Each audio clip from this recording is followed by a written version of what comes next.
Hi, everyone. Good evening. Carl Steinbeck here. Wednesday, June 4th, 2025. Continuing coverage of the Commonwealth of Massachusetts versus Karen Reed. And it was another great day for the defense. They did a body slam on the Commonwealth again with their lead prosecutor, Hank Brennan. It was awesome to see. Today we had a most amazing witness, a guy with a lot of courage, and that was a snow plow driver. His nickname's Lucky.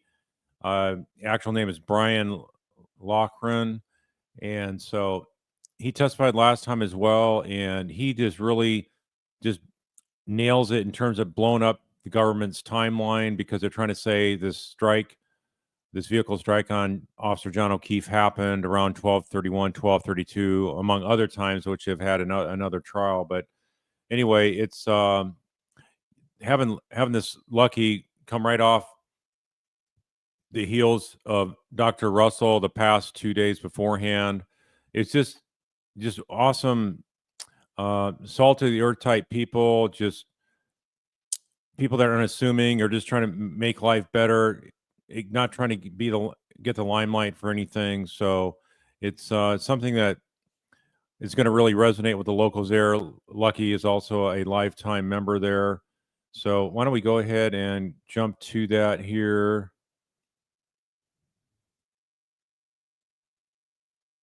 Step up, take the card, and raise your right hand. You solemnly swear the evidence given to the court and jury in the case now hearing for the truth, the whole truth, and nothing but the truth, so help you God. I do. Make a seat. Good morning. Good morning.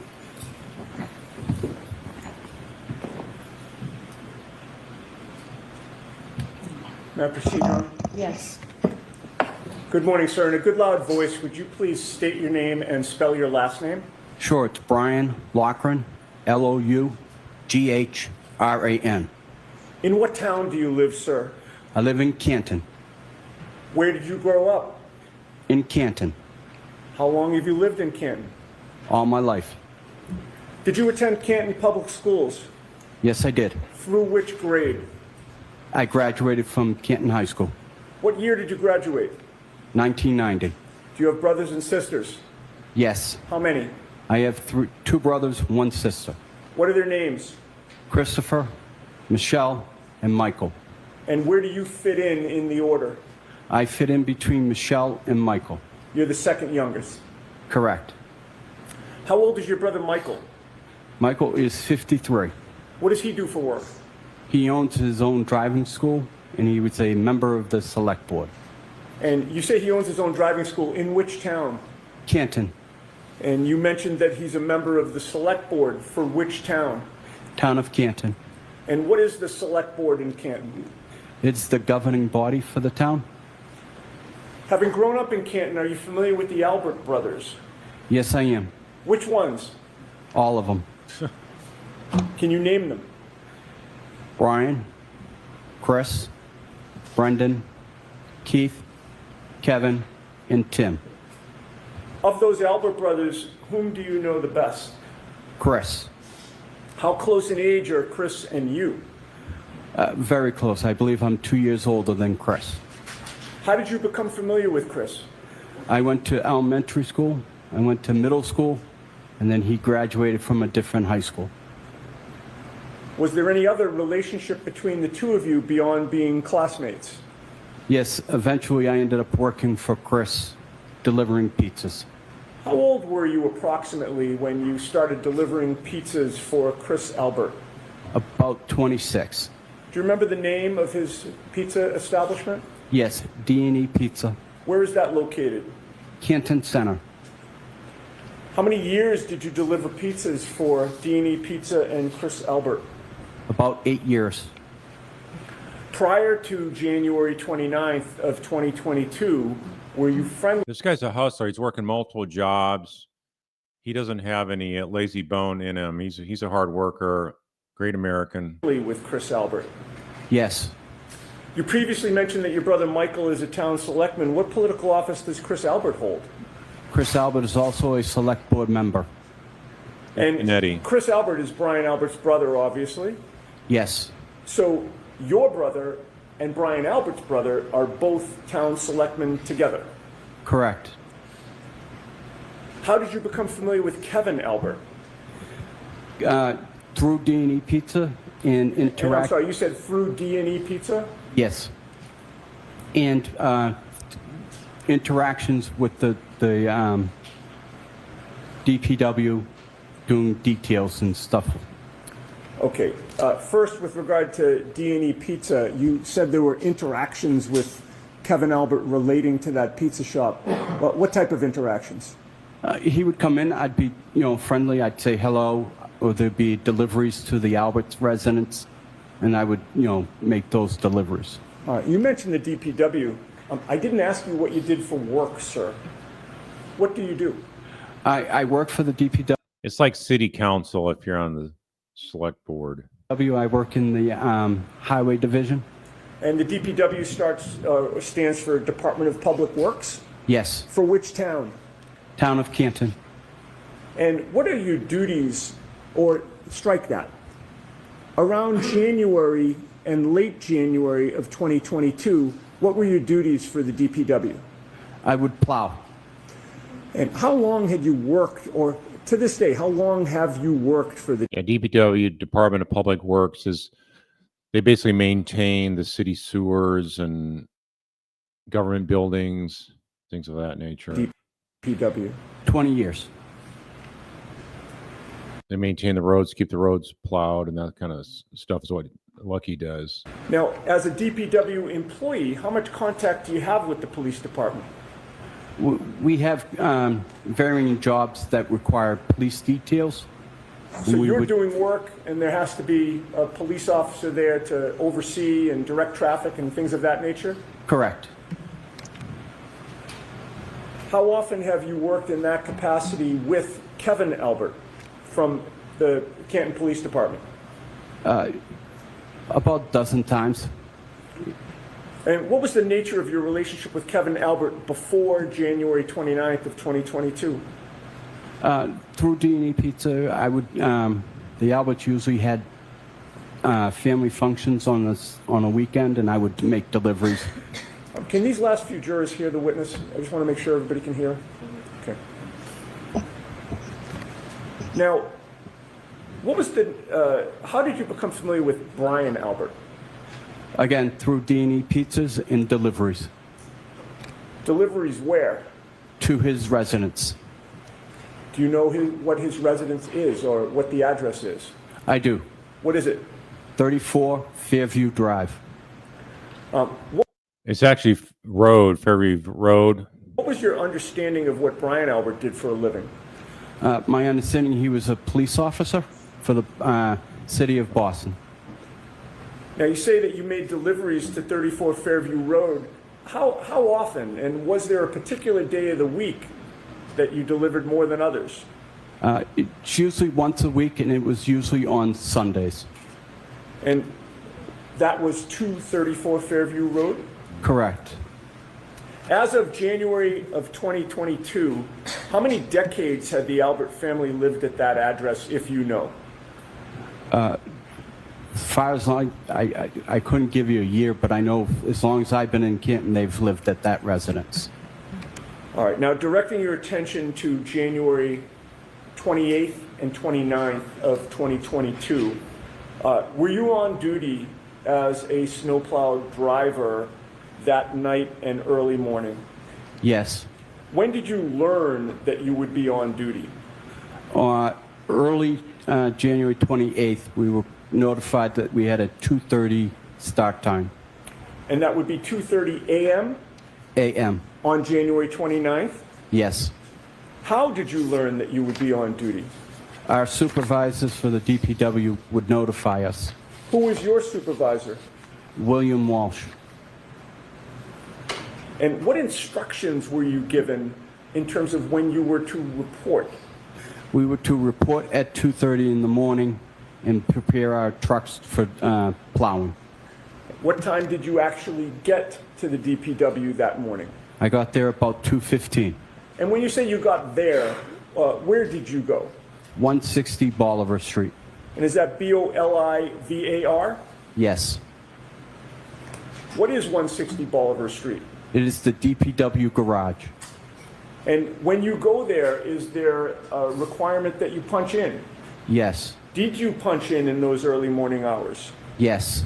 Who was there when you got there? Other DPW employees and William Walsh. William Walsh being your supervisor? Yes. Were you assigned a specific route those early morning hours? Yes. What route was that? Route 11. What streets does Route 11 encompass? Route 11 encompasses Cedar Crest from Dedham Street to the end. It encompasses everything from Kings Road to Chapman Street. And streets in between as well? Yes. And what street is in between Cedar Crest and Chapman? There would be Spring Lane and Fairview. What truck or snowplow were you assigned in those early morning hours? I was assigned truck 30. And does that have a particular nickname? Yes, it's considered a Franken truck. You said Franken truck, Yes. like Frankenstein. Yes. Why was it nicknamed Franken truck? It was a very uncomfortable truck, and it had a lot of mismatch of parts to make it more convenient for the drivers. I'd like to show you some photos, sir. If I may, please. Okay.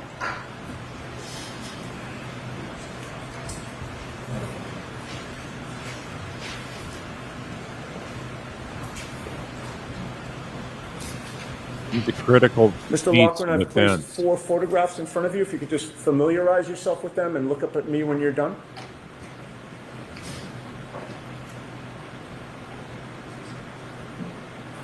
Do you recognize what is depicted in those photos? Yes, I do. And did you take those photos I did. at my request? Yes. What do those photos depict? They depict the inside of truck 30 or Franken truck. And is there one that actually depicts the outside from the front as well? Yes. Do those photos fairly and accurately depict Frankentruck as it looked on or about January 29th of 2022? Yes. I would offer those, Your Honor. I have no objection to any of the photos. All right, thank you. Surprise. Perhaps they could be marked with the next exhibit number A through D. Yes. And once that's done, you can feel free to publish. Thank you very much. I'll go look faster here on direct.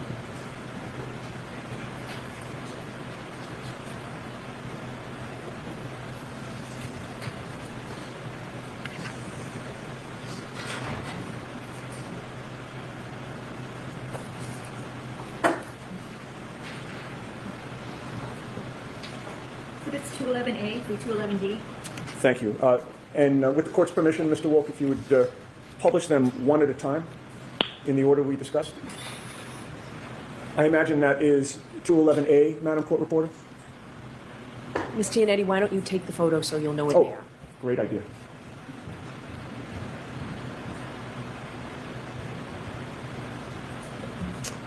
Okay, could you explain what 211A depicts for this jury? That is the front of truck 30, Franken truck, and it's depicting the two mirrors on the right and left side of the fenders. Okay. What about the next one, please, Mr. Wolf? Can you identify, this is 211B, sir, Yes, that's the inside of the Franken truck looking out the windshield. as if you were seated in the driver's seat? Correct. Next photo, please. This is 211C. What does this depict? This is depicting on the range that I would see seated in the front seat, I wish I could have done that out at 34 Fairview. looking out the windshield and depicting how much I'll be able to see. Okay, and this would be more toward Actually do a video driving down the two routes he did, fourth and back. the left side in front of you as you're seated in the driver's seat? Correct. All right, next photo, please. This is 211D. Could you explain this to the jury? Again, I'm sitting in the front seat of the Franken truck and I'm taking Good. a picture. Look at great visibility you have there. When you're sitting up high like that, you can see a long ways off. Out the right side of the windshield, again, depending on how much I can see out it. Thank you. Okay, we can take those down and put the lights on. Okay, so you previously testified that you got to the garage about 2:15 a.m. on January 29th. Could you explain to the jury, what do you do when you get there at 2:15 a.m.? So at 2:15, we do a simple circle check to make sure that there are no defects with the truck. We go ahead and we make sure it has plenty of diesel, and then I put any supplies that I may have for the night, planning on an overnight shift, and then I get in the truck and I proceed to my route. And what type of supplies are you talking about, sir? Any types of drinks, food, anything, snacks. Preparing for a long night? Yes. The circle check, does that mean what it sounds like, where you sort of take a circle around the vehicle? Yes, we're trying to make sure that the truck is safe, that there is no defects that would hinder the job ahead of it of being able to plow. And when you did the circle check in those early morning hours, was there anything unusual that you found? None. Were you comfortable driving the snowplow that night? Yes. And you mentioned that you make sure it's filled with diesel fuel so you're good for the night. Correct. Now, what lighting is there on the truck facing outward? I have 4 lights. I have the initial headlights, and then I have 2 plow lights that are on either side of the fenders. And then I have marking lights, and then I have work lights in the back for the sander. Okay. If you recall the one photo that showed the truck from the outside, were the 2 plow lights visible in that photo? Yes, they were. Were the headlights visible in that photo? Yes, they were. Could we display that one more time, Your Honor, to have him point that out? Is there a pointer there, sir? No, there is not. Okay. Could you describe on 211A where those plow lights are? Plow lights are just above the grill on the right side and left side. Okay. And would it be fair to say the plow lights appear to be a clear lens and then an orange lens on either side? Yes. And the headlights, sir, where are those located? They are to the right and left of the grill, and they're underneath. Okay. And those are located just to the right of the grill in terms of as we're looking at 211A? Yes. Okay. We can take that down and put the lights back on? Now, do you recall whether or not... Oh, strike that. You also mentioned marking lights. Where are those? Marking lights are on the top of my truck, along with the beacon light on top of the truck. And what is a beacon light? Beacon light is exactly what it looks like. It's a light that just illuminates and it goes around in circles. And the marking lights, what do they do? They're similar to driving without your headlights. They're just there to mark the truck so that it's more visible for residents who may be driving and not paying attention. And where does the lighting face those marking lights? Front. Okay, so in terms of the light that strictly goes toward the front, you have marking lights, plow lights, and headlights, correct? Correct. Do you recall whether, when you did your circle check, you checked out whether those lights were all working? Correct. And were they working? Yes. When all of those lights are on, how bright is it in front of your truck? Extremely bright, almost as if I had a spotlight. And that's facing straight out? Correct. What about facing diagonally out front? Again, as far as the lights will illuminate. And then on either side, directly out to the side, how far can you see? About 5-6 feet. Okay. So you see more when you're looking straight out and then diagonally out, correct? Correct. You can see farther? Correct. Now, how about in terms of you being situated in the vehicle? How high up is the driver's seat? Driver's seat is an air ride seat, so it can adjust accordingly. What is an air ride seat? It is adjusted by air, and it can go up or down depending on the driver's. And how long did it take you to do the circle check, to put your snacks in the car and water, and to make sure the car or the truck is filled with diesel fuel? About 5 minutes. All right, so if you get there at 2:15, is it fair to say that you're ready to go on the road somewhere around 2:20 or 2:25 a.m.? Correct. And when you did start to go out on the road at around that time, how was the seat adjusted? I adjusted the seat up so that my knees would hit the bottom of the steering wheel. How big is that steering wheel on the truck? It's fairly large. It's larger than a regular passenger vehicle. It's very large. As of January 29th of 2022, were there any obstructions on any part of the windshield that would prevent you from having a clear view in any direction through the windshield? No. Keep in mind, these folks on the jury, they know what this truck looks like. They would have seen this many times growing up there. As we see so many of these witnesses, they all are born and raised and they stay there in Canton. So they understand how bright these lights would be, I would imagine. Once you got into that truck in those early morning hours, how far could you see in front of your truck? As far as my eyes would let me see. And how far could you see diagonally? Diagonally, probably, again, as far as my eyes would let me see. All right. Now, you get on the road. When you plow, is there a particular method that you use? Yes. Describe that. I start in the middle of the road and work to the right, angling the plow to the right. Are you familiar with the term ring row right? Yes. Could you explain that to the jury, please? Or ring row to the right is the amount of snow that's coming off the plow, creating a row. We angle everything to the right so that it does not impede on traffic on the left. Right. So if you had gone in the other direction, you'd be putting snow right in the opposite lane of travel, right? Correct. So you always go to the right. Correct. What part of the road, once you hit the roads, do you plow first? What part of the road? I start at the yellow line and I work to the curb line. Why do you plow the middle of the road first? Again, I want to ring road to the right, and I want to be able to give a bigger swath of space for first responders. And generally, after going up a street or a road that you plow, when do you come back down the same street? Immediately after I'm done. Now, you mentioned Route 11, your route that night. You mentioned that it takes you to Cedar Crest. Correct. Once you leave the DPW garage to go on your route, Route 11, how long does it take you to get to any part of Cedar Crest? About 10 minutes. May we display actually, take Exhibit 49? Do we have access to Exhibit 49? What is it? It's just a map. Okay.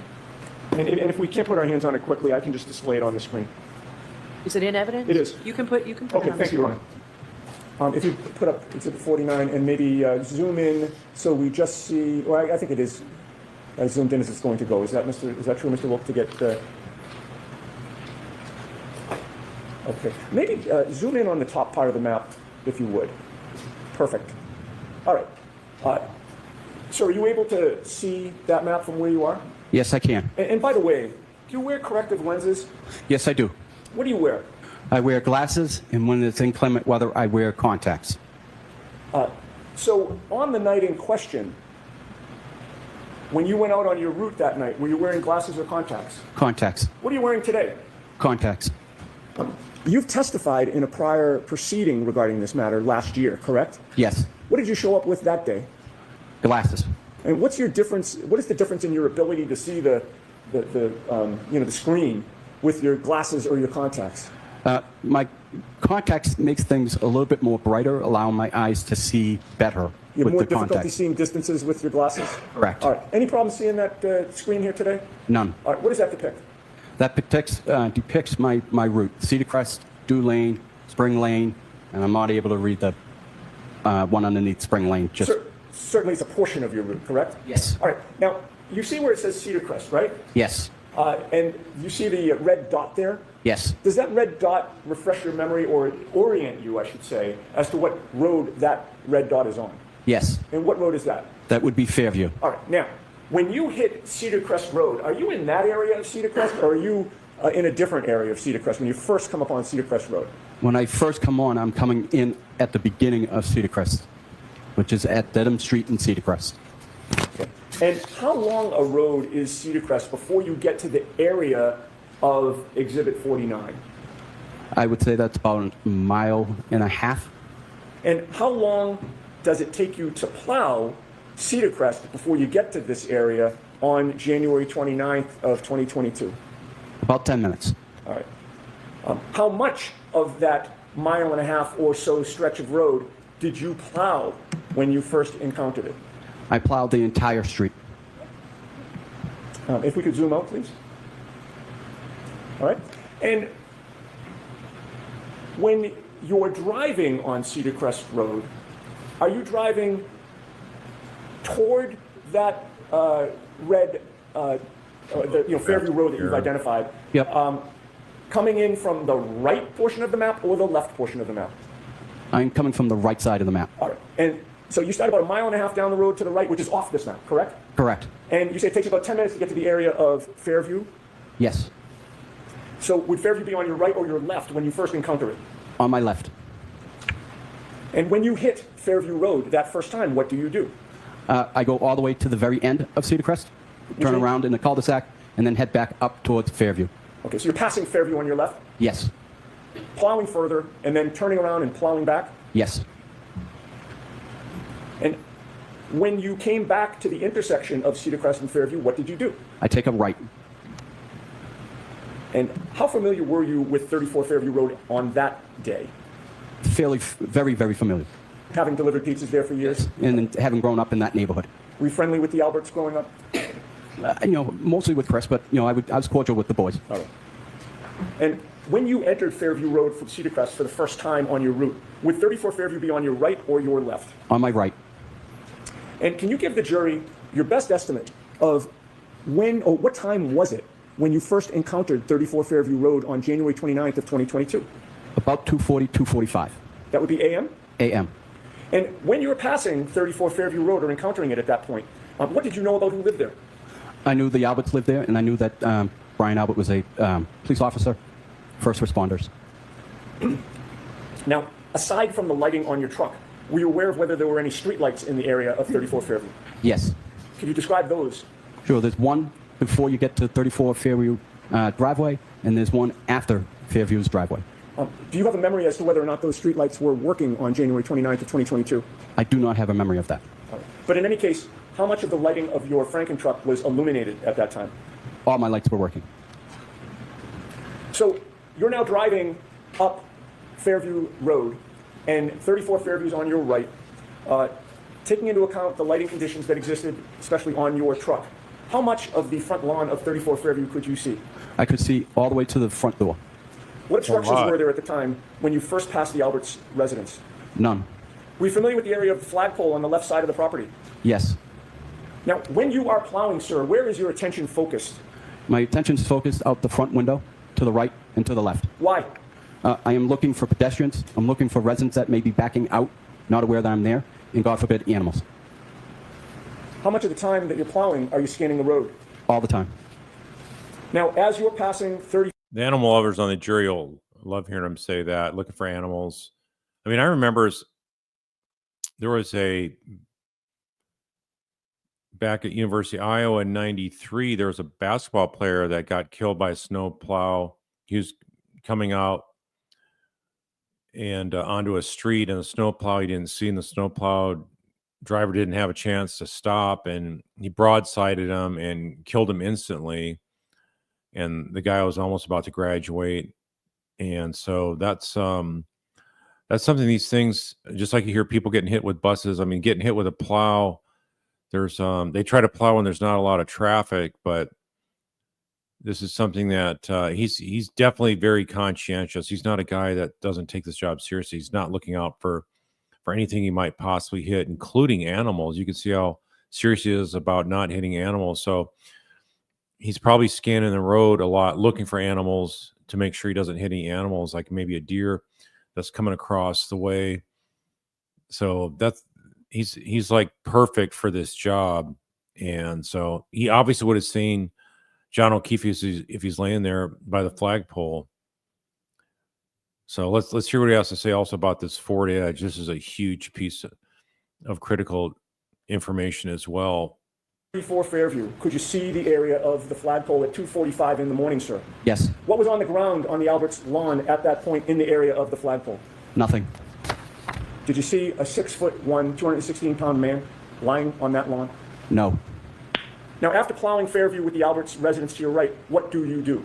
I go to the very end, take a left onto Chapman Street, back down Chapman Street, and then take a left back onto Fairview.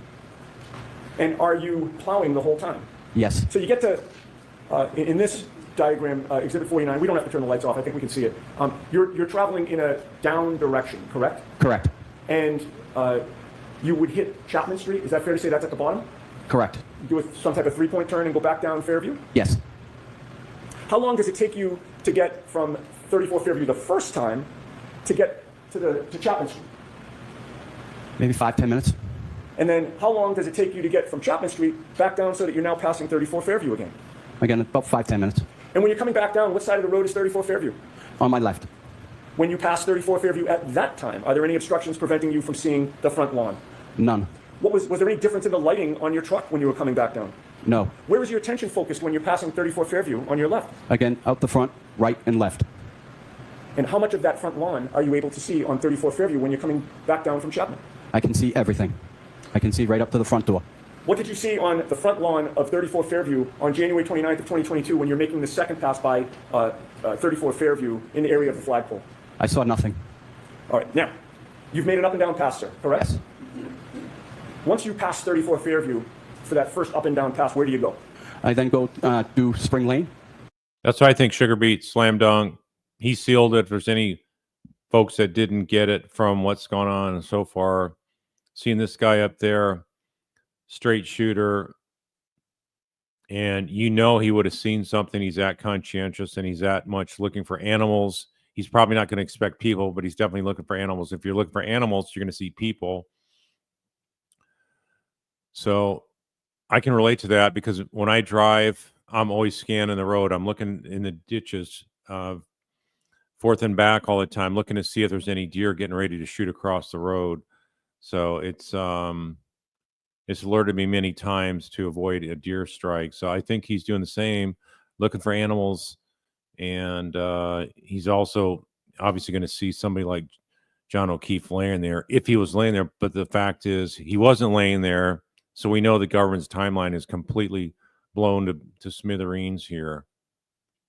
And I do that top and bottom. And is there a point in time when you come back to the area of Fairview Road? Yes. That second time now that you're coming back, I'm counting the up and down pass as the first time. Okay. You with me? Yep. That second time now that you're coming back, about how long is it after the first time? About 45 minutes. So now it's about what time that you're coming for the second time to this area? 3:30. And when you come back to the area of Fairview Road the second time, are you on the Cedar Crest side, which is on the top of Exhibit 49, or the Chapman side, which is on the bottom? All right, something stopped here. Something froze up.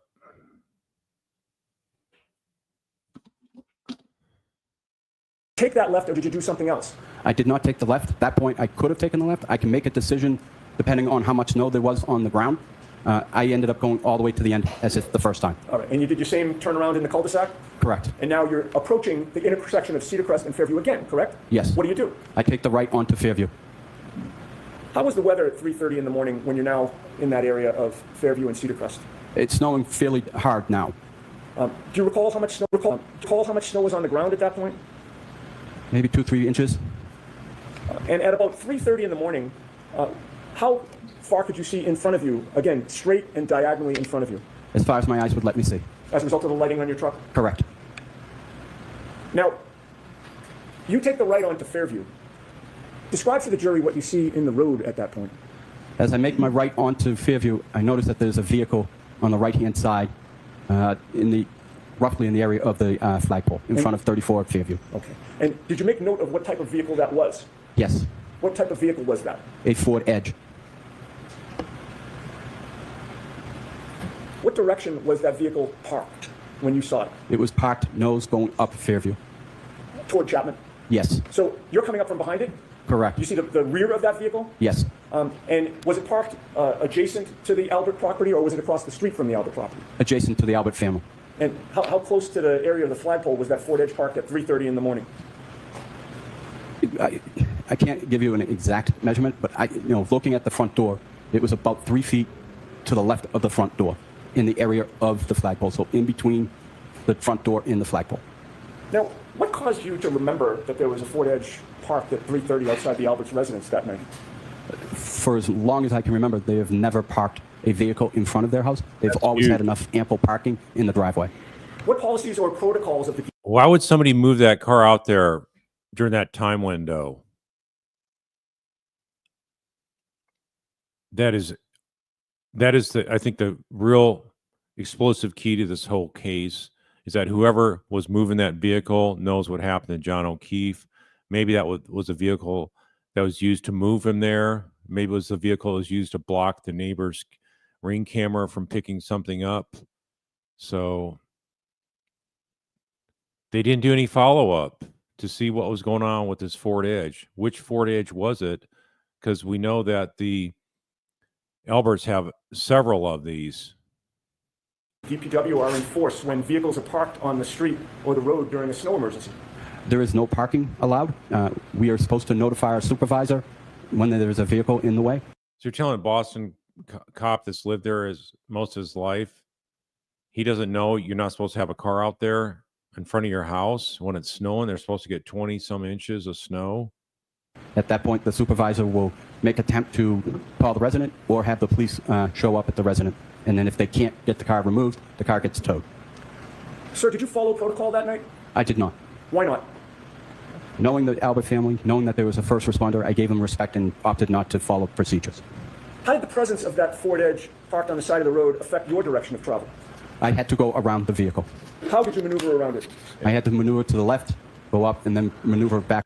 It's like somebody's intentionally doing something to set a scene. That's what that shows. It's a calculated move to do something to cover up an issue with John O'Keefe. There's no way a jury shouldn't be able to pick up on that. If you move the vehicle and it's right near John O'Keefe, you would have seen John O'Keefe if he was out there. And even Lucky coming back the other direction and now seeing the vehicle there the first time, he would have seen something. He noticed that vehicle. That was really strange. That would even drawn his attention even more to the area between the car and the flagpole. And look, he's even noticing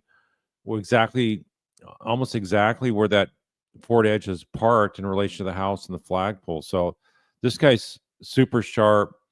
And like somebody's saying here, when you're in a routine like this, you really pick up on things that are non-routine and they stand out. And he's obviously so wired into making sure he doesn't hit something and hurt something that, this really stuck out with him. Hey, wait a minute, what's this Ford Edge doing here? And I know these people, why would they be moving their car between 2:30 to 3:30 in the morning?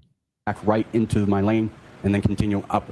Plenty of parking in the driveway there as well, as he said. And they've never done that before. They have never parked there before when he's trying to plow snow. So why all of a sudden, right when John O'Keefe's body's laying a mere feet away, supposedly? The issue is because the body was not there. The body was not there until after Lucky passed through the second time. And even, think about it, even Jen McCabe said he's probably been there a few hours when 911 dispatcher asked how long he's laying out in the snow. Fairview. And at any point when you were maneuvering to the left and then angling back to the right, could you see part of the front lawn of the Alberts? Yes. Were you able to see any part of the area around the flagpole? Yes, as I maneuvered back right. And when you maneuvered back right and saw that area, what, if anything, did you see on the ground in the area of the flagpole? I saw nothing. All right. So now you've passed 34 Fairview again. Where do you go? I go back to the top of Chapman, and again, I do a left and a right and head back down Fairview. Another 3-point turn. Correct. So now you're doing your second up and down, correct? Correct. All right. So you then enter Fairview again, coming back down from Chapman. And how long does it take you to get back down to the area of 34 Fairview? Again, about 5-10 minutes. Now, you are now approaching 34 Fairview, and it's on your right or your left this time. Again, it's on my left. What, if anything, did you see in the road at that point? Again, I saw the Ford Edge in the road. Now it's on your left side? Yes. Did it appear to be in the identical position as when you came up the street toward Chapman? Yes. How much of the area of the flagpole were you able to see this time as you're coming back down from Chapman? It was obstructed, so I wasn't able to see as much as the first time, but I was still able to see the flagpole. What did you see on the ground in the area of the flagpole at now 3:35, 3:40 in the morning? I saw nothing. All right, so now you've done your second up and down pass, correct? Correct. Where do you go? I go back out on the How could anyone doubt that this guy would have seen John O'Keefe if he was there? There's just no way. This guy's too attentive. press, and I continue to do the rest of my route. Now, at this point in time, did you do more of your route or spend more time away than you did between the first and second time? I did more of my route staying away from Fairview. And about how long did it take you before you came back to the area of Fairview Road? About 3 hours. So what is your best estimate of this third time that you're now approaching Fairview Road? About 6:15 And that'd be a.m.? a.m. On January 29th? Yes. Now, this time when you approached Fairview Road, did you come from the Cedar Crest side or the Chapman side? I came from Chapman Street side. And when you turned, did you turn left or right from Chapman Street to get down to Fairview? I turned right. And once you turned right, did something unusual happen? Yes, I noticed there were blue lights behind me, forcing me to pull over to the side of the road. Did you recognize the vehicles that had, or vehicle? I didn't ask you if there was more than one, but did you recognize what type of vehicle or vehicles there were? Yes, they were police vehicles. Which vehicle was traveling more quickly, the police vehicle or Franken truck? The police vehicles. What were you doing with your snowplow after the police passed you? I continued down Fairview. Coming down Fairview, did you actually lose sight of the police cruiser that had passed I you? did. How many side streets are there when you're coming down Fairview from Chapman Street? 3. What are they? Wyndham, Old Ridge Hill, and then Carriage Lane. Well, he Now, was a stuff. you're now coming down Fairview Road. What did you notice ultimately in front of you in the road? I noticed the police cars had the road blocked off and preventing me from going to Cedar Crest. And with regard to the lighting on those police...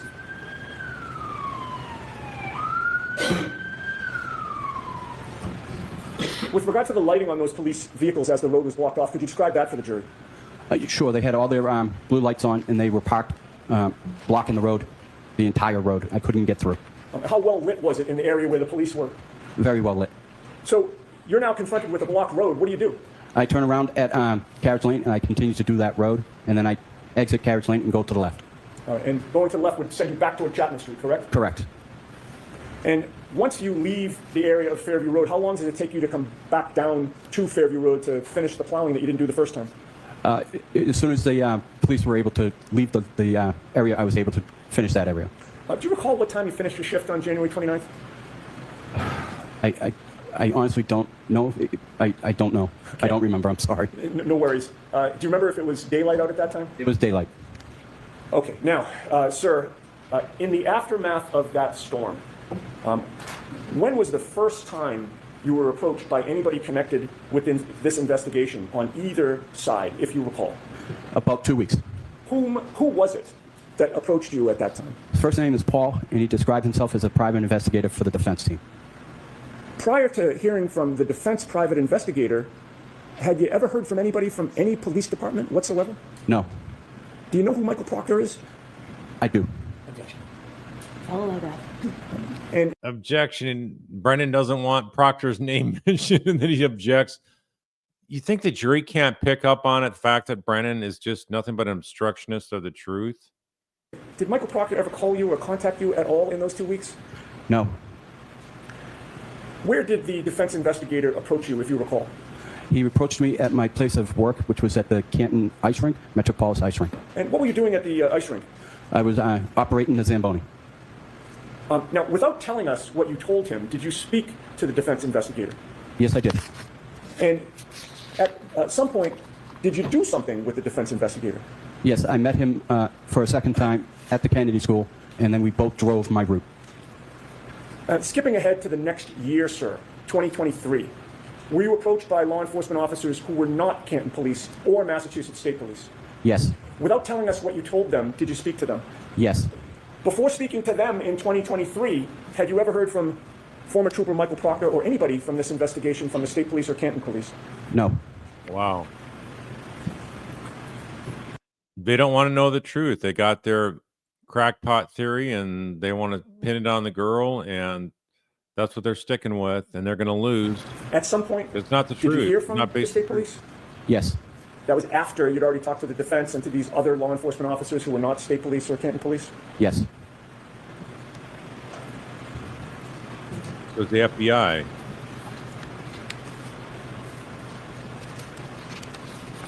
And sir, how clear is your memory about what you saw or didn't see in the early morning hours of January 29th of 2022 in the area of 34 Fairview? The first up and down pass, the second up and down pass, and then the third time. I was just thinking, compare him to Devin, Boston police officer Devin. This guy is a straight shooter, and then you compare the way that Boston officer Devin came across. Unbelievable. You came. Very strong. I have no further questions. Thank you, sir. All right. This kind of guy upholds the law and justice, and you don't have police officers in large part doing that in that area. It's really, really sad to see. Thank you very much. It's the exhibit. Oh, I'm sorry.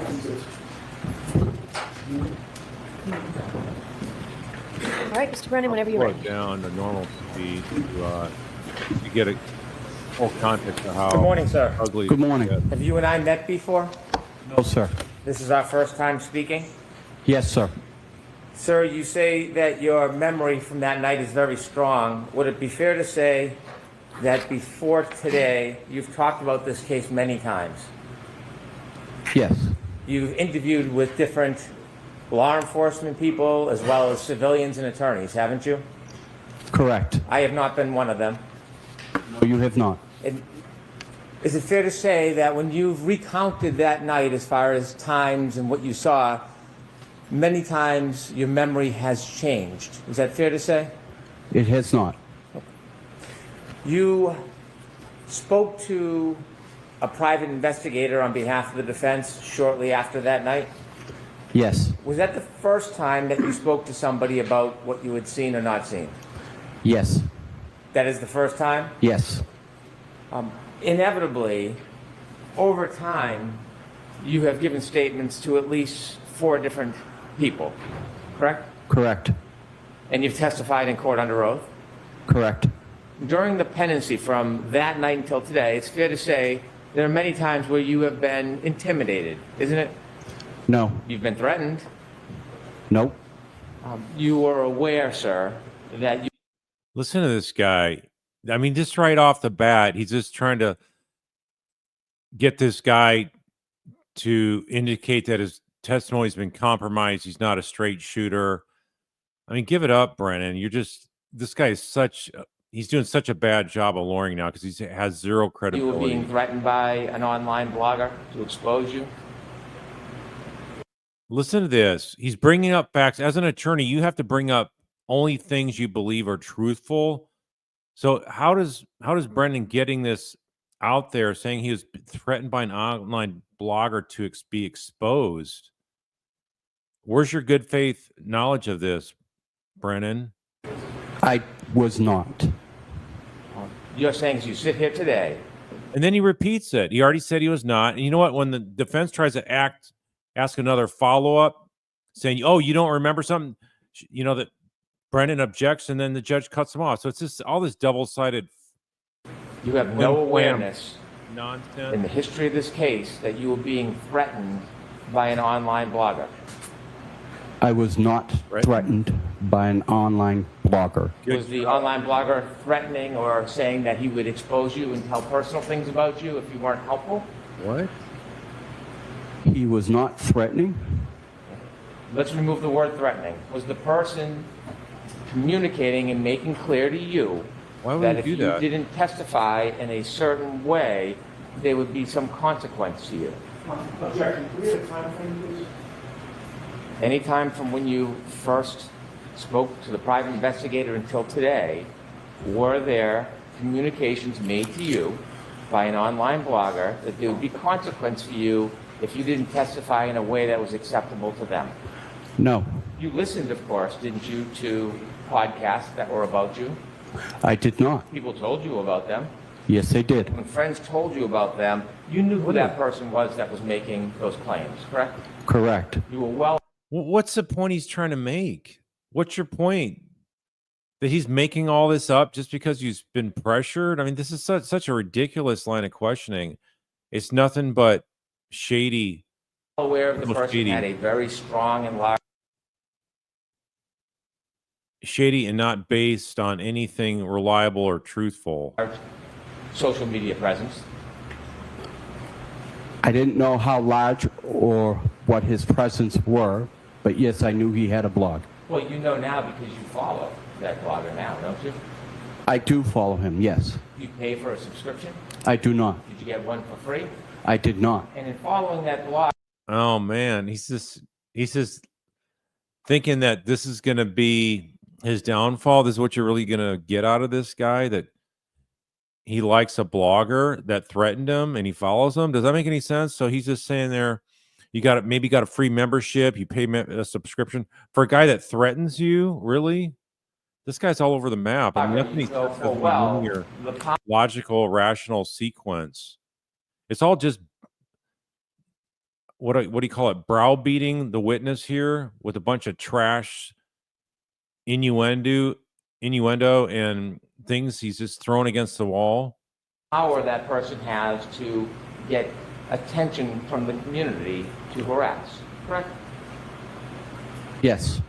And so during the pendency of this case, not only were you aware that you were being pressured to testify a certain way, you also knew there'd be consequences if you didn't. Isn't that true? I'm going to allow that. Yeah, this is just nothing but a sham corruption. Yeah, you're right here, Scott, saying Hank's entire MO, modus operandi, is to find an insignificant issue, then ask 14 questions on it with the judge's consent, hoping the witness can deviate slightly. Snake oil salesman. Yeah, this is what this is about. He's just going to go through every little detail of some statement he made, and he's going to try to find some thing that he just makes up as a difference in your testimony, whether it's true or not. And think about it. When somebody makes a statement over time, especially over several years, do they use the exact same words every single time? No, they don't. If they're telling the truth, things will have minor deviations. They'll have a few little extra facts here, or maybe some less facts as time goes on. And what a guy like Brennan does is he'll just pick that and pick that and pick that and pick that, and just try to like twist the knife in the witness's back here. So look how much time he wasted trying to do that ridiculous cross on Dr. Russell. So anyway, that's what you do if you want to become a losing attorney, treat people this way. You can answer that. You knew there was pressure for you to testify a certain way in this case, didn't you? I did not know I was being required to testify a certain way. I was also at the time dealing with the loss of my wife. I was not paying any attention to any social media. Sorry for your loss, but you are aware during the pendency. Oh, sorry. Yeah, you're really sorry, aren't you? You're telling me Brennan didn't know he lost his wife, and he doesn't care. He's just going to go after this guy and make a total fool out of himself in the process. Brennan doesn't understand the jury is feeling sorry for this guy. They liked him originally and thought, what a awesome American. And now the way he's being treated and humiliated by this so-called prosecutor, now they're feeling sorry for him. And you know what? It's game over. You've lost, Brennan. There's no way they're going to His case, listen. that there has been pressure on You you lost the jury before to this testify guy. in Now a you're just certain way. Isn't that fair to slamming the say? door shut. No. Sir, you received a call from that blogger, didn't you? He already said no. It's asked and answered. He keeps going on and on and on and on. It's just like I did. And during that call, did you know the person was recording you? I did not. You later learned that the person recorded you. I did not. Do you know that your conversations were spread throughout the community online? I was. Sir, some of those communications or inquiries were claims that you would be exposed for personal matters if you didn't testify a certain way, weren't they? No. Inevitably, you've met this person, haven't you? I've seen him. I haven't met him. Have you ever spent time with him? No, I have not. Still a follower of that blog. I am. so he's going to hang out with a guy that threatened to expose him and reveal personal information. Really? When you follow the blog, do you read anything or do you watch it? No, I don't do much anything towards the blogger. As you follow it, you can see there are oftentimes articles about you. No, Haven't you ever been encouraged to do the right thing? no. Haven't you ever been celebrated after you've testified in a way favorable? Why don't you do the right thing, Brennan? Dismiss these charges. You should never have been on this case from the get-go. For one Yes. side or the other? Yes. And so when you were being celebrated, that certainly took off any pressure that would be consequence, didn't it? Ask it different. I mean, he's just begging the jury to start looking up Lucky and this kind of information that's out there. And so all the jury's going to find when they search online is how much the truth has been hidden by this court. When you were celebrated for testifying a certain way, did you find that to be encouraging? I'm going to allow it. Yeah, just verbally berate this guy. I did find it to be encouraging, Did but you? I did not want it. I don't think I deserved it. All I was doing was my job Yep. and telling the truth. Did you enjoy the attention that you got? I did not.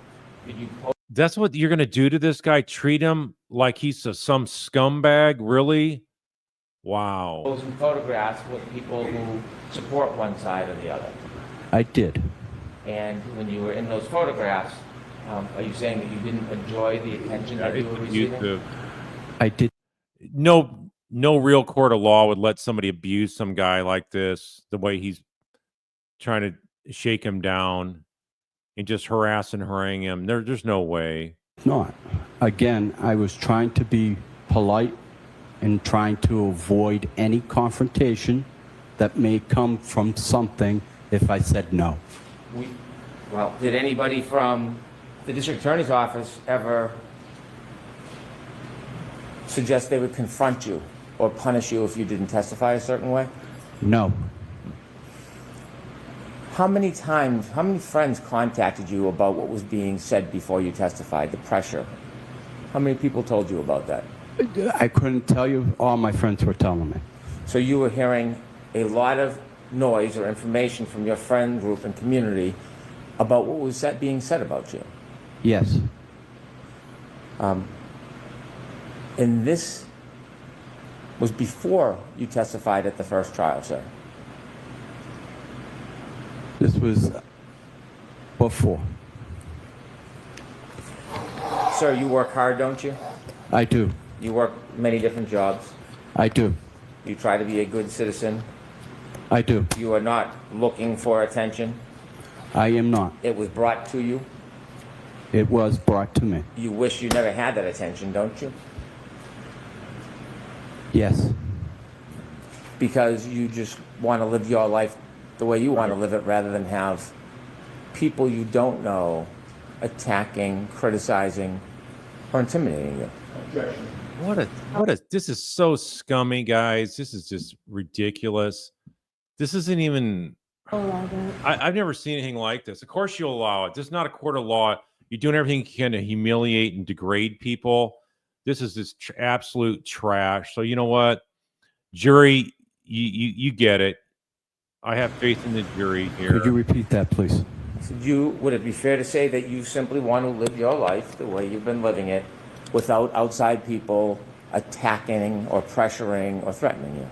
So you're basically just lied on direct. Yeah, Lucky, you just lied this whole time. That's what I'm trying to imply here. Yes. This is corruption at its finest, guys. Evil corruption, rotten to the core. On June 15, 2023, you were contacted by the defense private investigator, weren't you? And you may not know the dates. Were you contacted twice by the private investigator?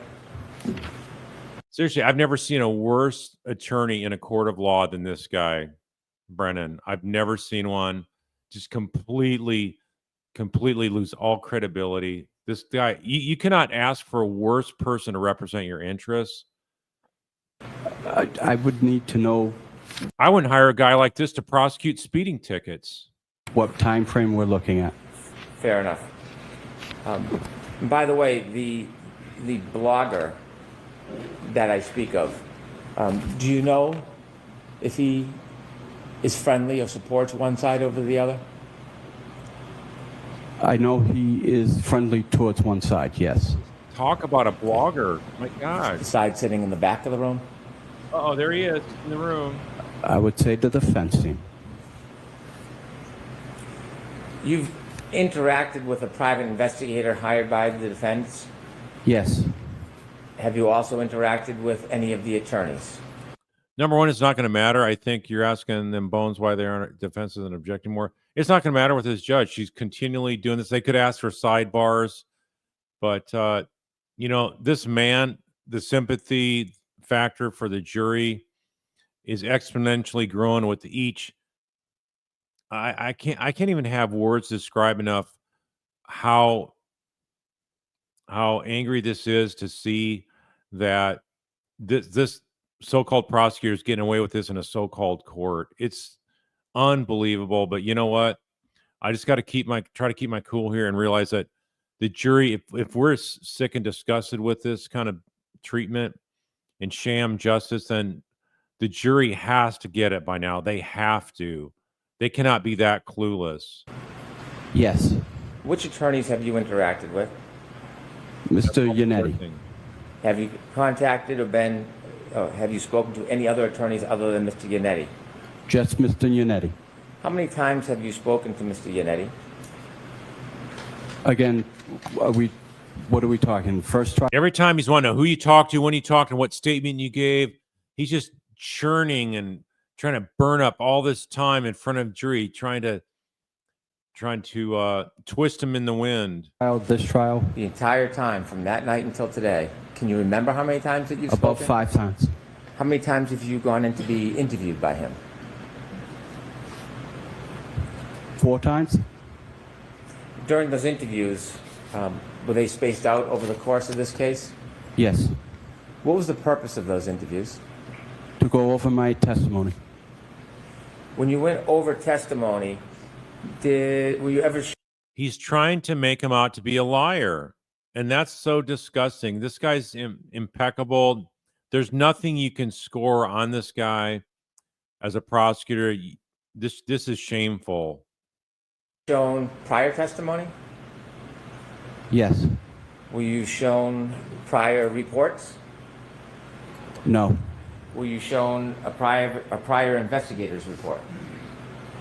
Yes. Were you shown a prior Fierce like Frida, you're asking, didn't both parties decide not to bring up limitations on the blogger? report by That law sounds enforcement familiar. I agency can't that is recall not specifically. state police and not Canton? Not by Mr. Yannetti. I saw that first document for the first time during the first trial. When you were discussing Mentions a trial again. So the trial's out of the bag here. Everybody knows now through prosecution witnesses and now defense, there was a trial last year. your testimony, was there a discussion about the fact that the times that you gave the private investigator were different than the report from that law enforcement agency? Could you repeat that question, please? When you were preparing the trial in those meetings, was it brought up, did you discuss that there was a difference in your memory, or at least in the reports, between what you told the defense private investigator and what you told that other law enforcement agency? No. Were you aware that there was a difference between the different statements attributing your memory as to time? The first trial, yes. When you were with the defense preparing for trial, did you go over your testimony? Yes. Go over questions and answers? Yes. Were you ever subjected to a make-pretend cross-examination about issues that were important in this case? No. Were you ever pointed to any particular issues that were important to talk about in this case? No. When you did the questions and answers, were they written down or just a conversation? Can you repeat that one, please? I'm sorry. When you went through the questions and answers in preparing, practicing for your testimony, were they written down? Yeah, can you imagine if the defense attorneys talked to him like Hank's talking to him now in front of the jury? So ask it to, When you were preparing for your testimony, were the questions and answers written down, or was it just speaking? Just speaking. Those 4 times that you met, is that a guess, or was it 4 times? It was about 4 times, yes. Could have been more? No. And during those 4 times, was there anything different other than going through questions and answers about testimony and preparation? Was there any other subjects you talked about? There were none. Did you ever receive any what- compensation, sir? He's not scored a single point. He's just looking like a complete idiot and fool. I'm talking about Brennan here. I received none. And he doesn't get it. He's completely oblivious.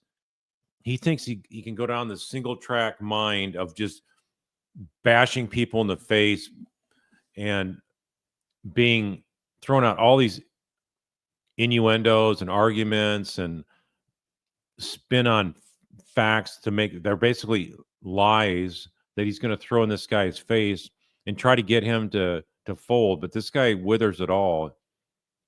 Do you know whether people were sending you compensation that you didn't receive? No, You don't know? I never received anything. Were you given anything to bring home with you so that you could remember past testimony or some of the questions and answers that were going to be asked? No, How long were your meetings in preparation for your testimony? about 45 minutes to an hour. Were they all about the same time or were they different? When you came into court last year, it's fair to say this is after you became aware of essentially being targeted, correct? He can answer that if he can. Can you answer that, Mr. Loughran? Targeted? I can. I don't ever felt like I was being targeted. This was after you received all the information from your friends and people in the community that you were being attacked. I'll allow that. Again, I don't feel like I was being targeted. It's all asked and answered. Now he's circling back. So he's doing the circular questioning. And now he's coming back and asking the same stuff in a different way. And the judge won't shut this down. Should be telling the defense, move along, move along. Are you concerned after this case what happens with the blogger that you follow? No, You talked about your meeting with the private investigator. The first time you met him, do you remember that meeting? yes, Do you remember where you met him? I met him at my place of employment. Did you go anywhere with him that day? No, I did not. You had a conversation with him and you spoke about what you had remembered from that night? Yes, Do you remember when you spoke to that private investigator, you weren't sure how many times you went up and down Fairview that night? That you had said 2 or 3? Yeah, they could. Sulos asked, can a witness on the stand say to a lawyer, I feel you are threatening me to say what you want? no, I told him I went up They should. at 2:30 at 2. I told him at 3:30 I went up 2. Went up and down. And I told him about 3 hours later I went up and down.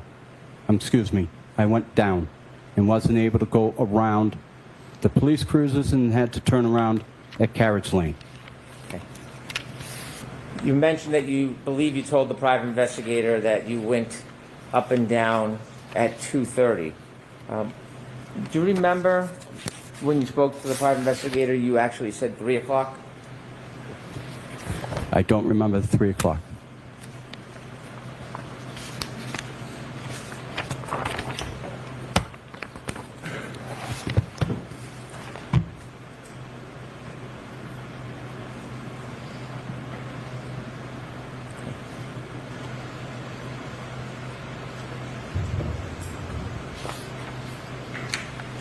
May I approach? Yes.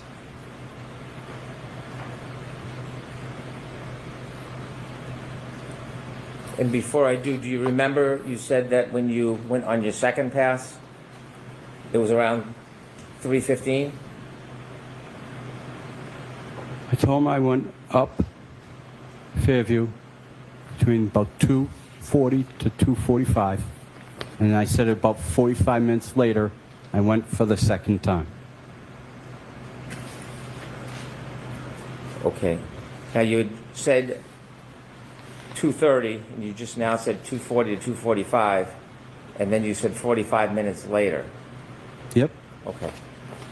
What does it really matter whether he's there 2:30, 2:45, 3 o'clock, comes back an hour later, or 45 minutes later, or an hour, 20 minutes? What difference does it make? The bottom line is he was there in the middle of the night, and John O'Keefe was not laying in that front yard. That's all it amounts to here. But what Hank's trying to make it out to be is like, oh, your time was off by 5 minutes or 20 minutes. Like, oh my gosh, you need to be discredited completely. You got the wrong night. You got the wrong year. We just don't need to listen to anything you have to say. You have no worth as a witness to what happened that night. That's what Hank wishes would happen, but he just gets stuck on these minute fabricated details that just don't make any sense and doesn't get him any mileage with the jury. But if he's thinking the jury's that stupid to believe his antics, unreal. Do you remember telling the private investigator that when you think, or you said you saw a Ford Edge, you were actually still on Cedar Brook, not on Fairview passing by it, but you saw it from the street at Cedar Brook? Do you remember telling him that? I Sorry, don't remember. Cedar Crest. I don't remember ever saying that. Okay. May I approach? Yes.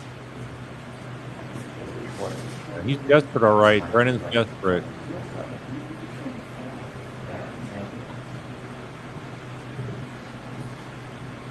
I'll show you a copy. Can you imagine if the government witnesses were held this kind of timeline and this kind of circular questioning and trick questioning? Report that you didn't write, so I don't want you to read it. I want to show it to you and see if it helps remind you of what you told the private investigator that day. You can look at any part of this, but what I'm asking you is whether or not you remember telling the private investigator that when you saw the car, you weren't passing on Fairview, you were up on Cedar Crest. That's the question I'm asking. So I'd ask you to look at whatever part you want, but I'm going to point out the part to you. When you're done, don't answer, just look up, and then I'll get to ask you some questions about your memory, okay? Okay. And so I've directed to this part, but you can look at any part that you want, sir.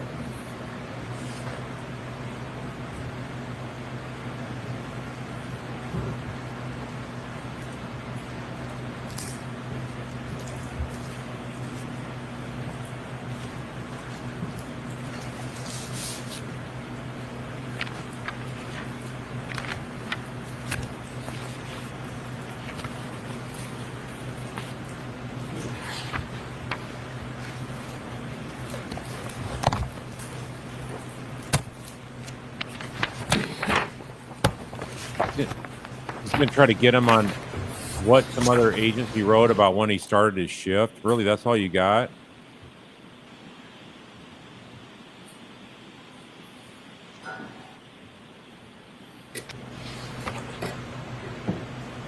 Are you done, sir? Yes. May I approach, Your Honor? Yes. I don't need all caps, please. It makes my eyes strain more, so I appreciate you guys not doing all caps. If you do all caps, you're going to get the comment deleted.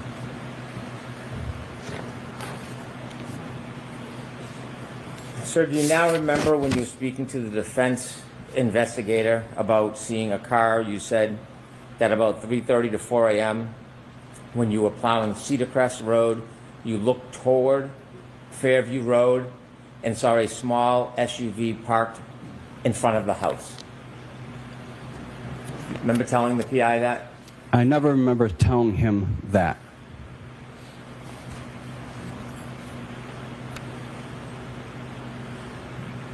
When you spoke to law enforcement, not the Canton Police or the state police, you understood it was important to be as accurate as possible? Yes. And you understood, Here's at a least with statement, that William. law enforcement agency, if you misled them in any way, it could be up to a 10-year penalty? Yes. Talking about the FBI. When you spoke to them, did you take that interview very seriously? Yes. Try to be as precise and accurate as you could? Yes. And when you spoke to them, obviously, like anybody, you had in mind that there could be serious consequences if they felt misled. Yes. You try to be honest with them, Yes. provide them your best memory in good faith. Yes. And this was shortly before, well, actually, this was May 24th, 2023, correct? Correct. When you met, there was more than one person there from this agency? I believe so. Was there potentially two? There was two. And when you met with them, they asked you about when you began working that night. Yes. You told them 11:30 to midnight. I never told him that. And so as you You know what happens, folks? I've sat in on interviews, and I've even sat in on FBI interviews with two agents and looked at their notes afterwards. I sat through the whole thing, and they missed a lot of stuff. And so the fact that some time is wrong, And what happens is they don't write a lot of notes down, and then afterwards they go back and, okay, we got to summarize what this guy wrote or said, and then they try to fill it in what they remember from their sketchy notes, and they missed a lot of stuff. So I can see that happening with this guy, and they write down, well, yeah, he started shit. What did he say? What do you think he said? I didn't really write that down. Oh, I think he said 11:30. Yeah, let's put 11:30 down because it started snowing around midnight. So yeah, it must have been 11:30. Sit here today, your memories, you did not tell those law enforcement agents that you began work at 11:30 to 12? We had a 2:30 start time. I understand, but I'm asking you, I never told them. So you're going to show up that earlier? You got a 2:30 start time. You're going to show up 11:30, Brennan? Really? What difference does it make? It was always 2:30 start time. God. when you spoke to them, Yeah. do you remember telling them the first time you were out near the area? So what Hank is doing is destroying his own credibility in front of this jury. That's what's happening. Yeah, he's improving the credibility of every defense. You're right, Jennifer Rank. And because they can withstand his prolonged abuse of interrogation, they stand firm. That's a good way to say it. Area was midnight. Nope. He's digging his grave, No. as I said yesterday. When you spoke to those Day law before. enforcement Hank's personnel, were digging they his grave taking on this notes? case. I believe so. Have you ever seen their report? The first trial I did, yes. Who showed you that report? It was shown to me by Prosecutor Lally. You think Prosecutor Lally showed you that report? It was shown to me. And do you remember What's his name? telling those Oh my two gosh. law enforcement personnel that you believe that there were emergency vehicles, ambulances, or police cars in front of Fairview at 3 to 3:30 a.m.? I do not. Are you saying that you did not say these things to them, or are you saying that that's not your memory? That's not what I said. And so you're saying that's wrong. You're denying Correct. you made those statements. Correct. At the time they say that you told them there was emergency vehicles there at 3 a.m. That is the same time that you told the PI that you saw the Ford Edge around 3:30 to 4, correct? About 3:30 is when I saw the Ford Edge. It was dark out that night, wasn't it? Correct. There are no street lights down near that flagpole area of 34 Fairview, is there? Yes, there is. Okay. Was it on that night? I can't tell you honestly if it was. You testified at trial? I'm sorry, at a proceeding last year? I testified that there were. It was asked to me that there were not any streetlights, and I answered it in the affirmative way. And living in that neighborhood, I saw that there were actual streetlights. You testified at a proceeding last year, didn't you? Yes, I mean, you testified at the proceeding. Did you meet anybody from the defense close in time to that proceeding? I don't know, when we met, how close to the proceedings it was. Do you remember being prepared before you went into trial last time? Yes, By? by Yannetti, excuse me. Do you remember telling the defense private investigator that you made your final pass at 6:30 a.m.? I remember I told him it was about 3 hours going down Cedar Crest and was not able to go to the end of Fairview due to the first responders. At trial last year, do you remember saying it was 5:30? I did, Who cares? And today you had said about 6:15. yes. Who cares? We know he had to wait until first responders left. Who cares about what time that was? You weren't timing anything on a watch for times, were you? I was not. You were not accounting in any way for time whatsoever when you were out that night, were you? No, I was not. When you're providing times, are you trying to use your best memory? Yes. Do you recognize that you have a differing memory on times of what you did that night? No. You talked about your view from the tow truck and that you have a bunch of lights on it. On the tow truck, you had mentioned that Tow your truck. vision to the side was He keeps talking tow truck. Let's back that up. whatsoever when you were out that night, were you? No, I was not. When you're providing times, are you trying to use your best memory? No. Yes. Do you recognize that you have a differing memory on times of what you did that night? No. I mean, he's asked this so many different ways now. It's just circular type questioning over and over again, just droning on and on and on, making a complete fool out of yourself. You talked about your view from the tow truck I've never seen a trial lawyer this bad. and that you have a bunch of lights on it. On the tow truck, you had mentioned that your vision to the side was 5 to 6 feet. Can you rephrase that, please? Yes, of course. You said when you were driving your tow truck, you could see forward and sideways. Okay. I don't want to be. I don't drive a tow truck. My apologies. My apologies. Tow Your truck. snowplow. He You said you apologized. can see twice. forward and sideways. I can see forward, I can see diagonal, and I can see right to left. When you look right to left, you said you could see about 5 feet. Correct. Do the lighting conditions affect how well you can see? No. Does the weather? Yes. When you're plowing, are you ever looking at the street in front of you? Yes. Are you looking at people's front yards? Yes. And so, what did you see as far as the front door of the Albert House that night? Was it open or closed? It was closed. With lights on? I can't answer that for sure. I don't remember if there were lights on. How about the neighbors on the left? Were you looking at their front line? I mean, he's just trying to nitpick all these little details. Unbelievable. Yes.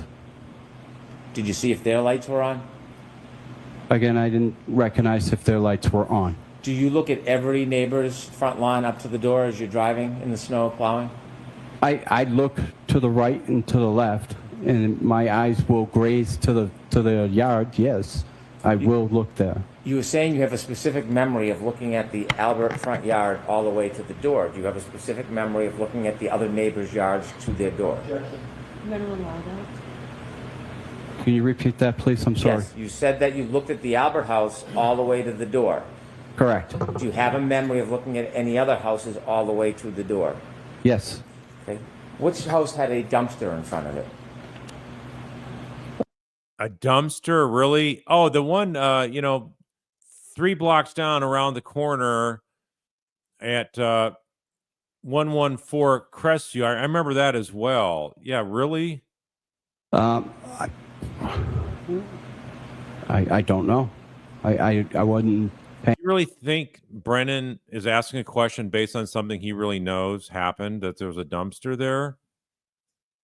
I don't trust the guy. I don't believe him. You have to have a basis to ask a question like that. And you're an absolute fool to ask this question out of a guy like this, trying to trip him up and say, well, you didn't notice a dumpster there. A dumpster's way bigger than John O'Keefe was laying there. Paying attention to a dumpster. Dumpster wouldn't be in the front yard. Are you sure on your route there's no dumpsters in anybody's front yard? See, then he says, are you sure? The prosecution can always object when the defense is saying stuff like that, and the judge will always sustain it. If they say, I don't remember, or it didn't happen that way, and you cannot do a follow-up question to challenge their statement. But here, the prosecutor gets to do it over and over and over again. I can tell you there was a dumpster this week. I'm more interested in January 29, 2020. I can't answer to that. I don't remember. Why would he? It's not a significant 15 event. by 20-foot dumpster, that would be bigger than a man's body, wouldn't it? Yeah, prove it that there's a dumpster there. Prove it, Hank. Yes, it would be. And so you have no really specific memory of the other homes in the neighborhood that night? I mean, I looked, I saw, I didn't see a dumpster that would have definitely stuck out. Okay. You said you had vision as far as your eyes could see. Correct. What does that mean? Means if there were, you know, my eyes were, as long as they're open, I can see as far as they will let me see. Is that dependent on lighting conditions, darkness, snow? Correct.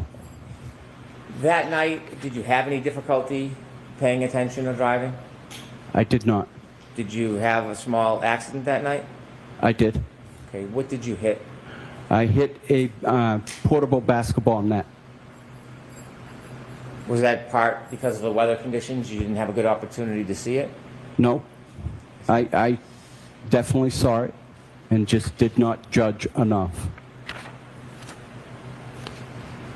You said that you went up and down the road a couple of times. When you were asked to describe the car that you said you saw, when you first spoke to the defendant's private investigator, you didn't give any detail about the type of car, did you?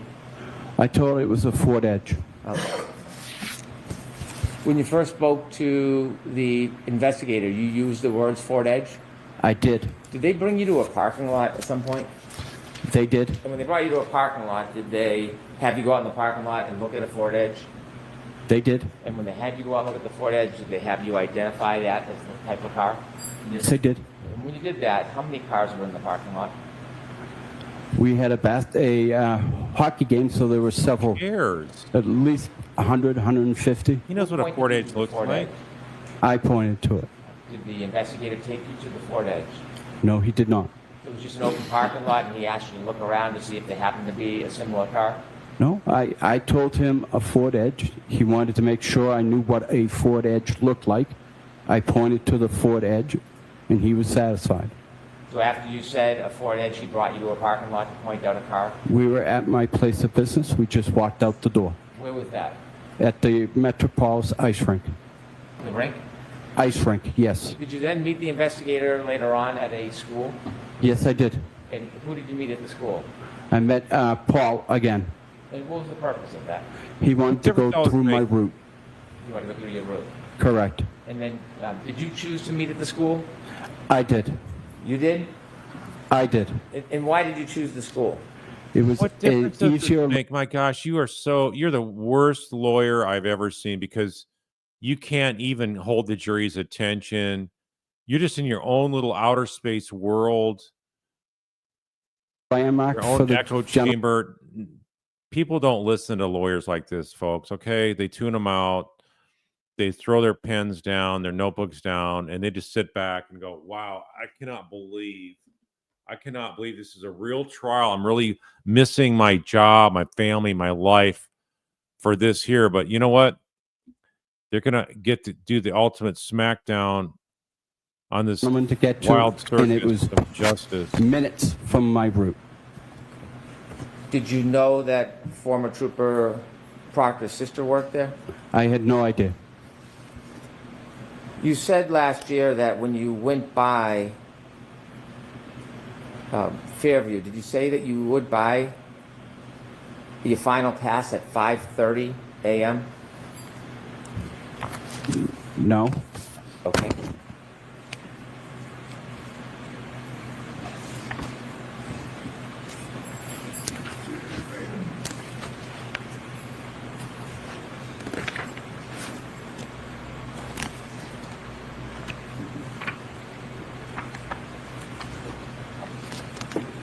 Fire.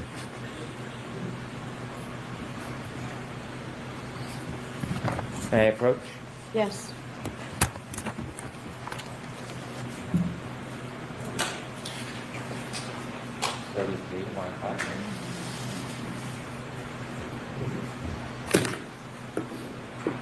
Sir, when you have contact, you also wear reading glasses? Yes. I can't read things up close. Understood. This is trial testimony, testimony from June 21st, 2024. Mhm. And you were asked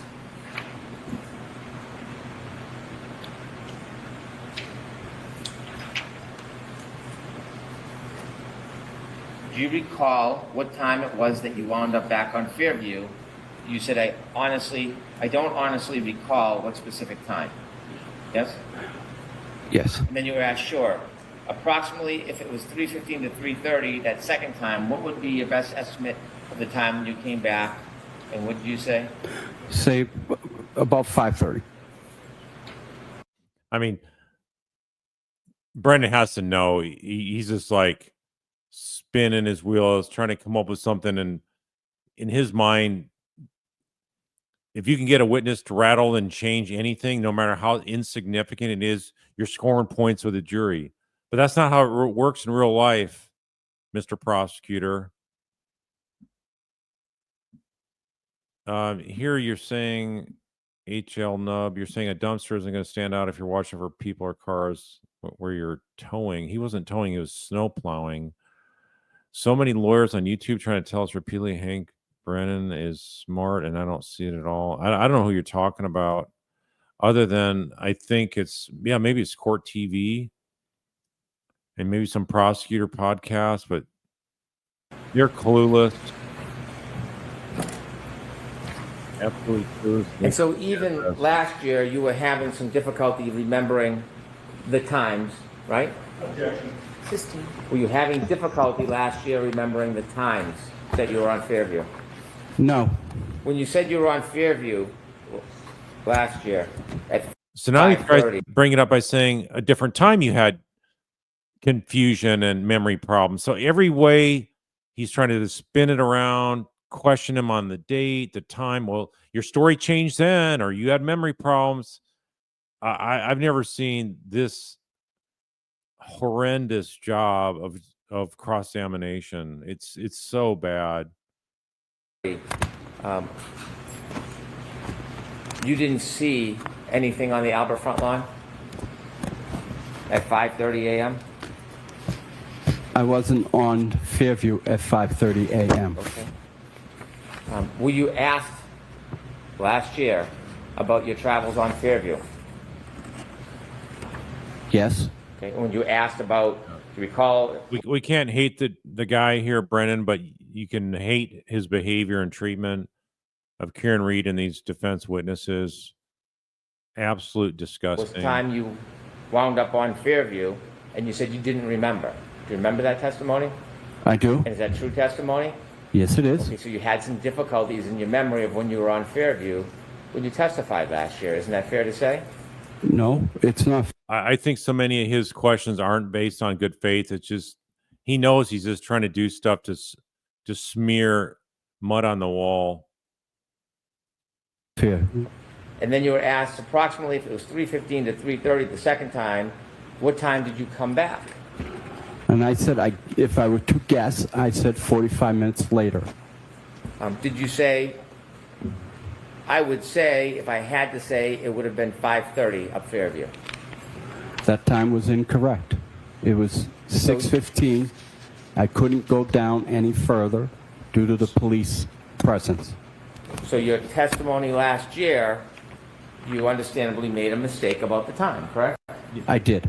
Yeah, I think they don't care about this being reversed on appeal. I think they know the way this sham processes work. There's no constitutional due process of law. Therefore, it'll automatically be overturned on a litany of reasons. But all they want to be able to do is say, hey, we got her convicted. She got off on a technicality. She's guilty. A jury convicted her. What they don't say, of course, is the fact that they blocked a major portion of the truth from coming out. And it's true, isn't it, that you really have somewhat foggy memory about the times.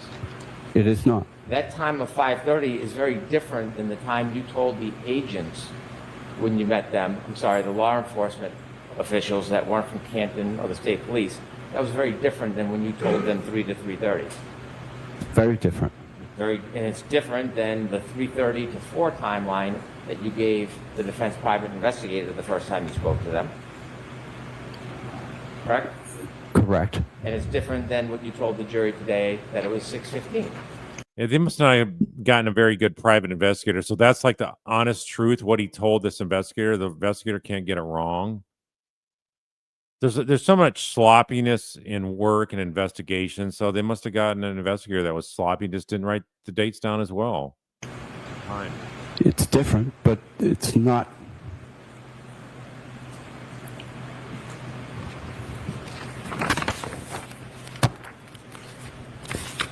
When you plowed that night, did you have any reason to look for somebody who was lying on the side of a yard?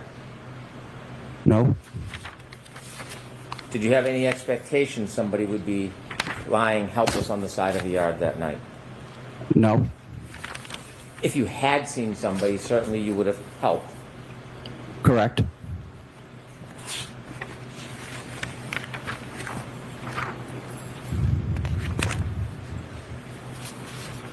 When you said that, It's going on and on. God, when the private investigator asked you where you were when you there she said you is, saw throwing the her floor glasses. edge, are you That looks so professional, so professional. I've never seen a judge look so unprofessional. saying that you didn't tell the private investigator that you were on Cedar? He's not comfortable in that chair, constantly moving, squirming around. I don't remember telling him I was At least she's doing it now with the prosecutor. Normally, she reserves all this for the defense. Maybe she's signaling to Hank, "Hey, you're losing this. You're gonna need to move on." on Cedar Crest. I do remember telling him that I had turned onto Fairview and saw the vehicle. Cedar Crest in a storm at night is quite a distance from the flagpole at Fairview, isn't it? No, About 300 feet? roughly. Difficult to see under those conditions? No, Could we have Exhibit 71, Stream 0, at about 6:17 a.m., please? Okay.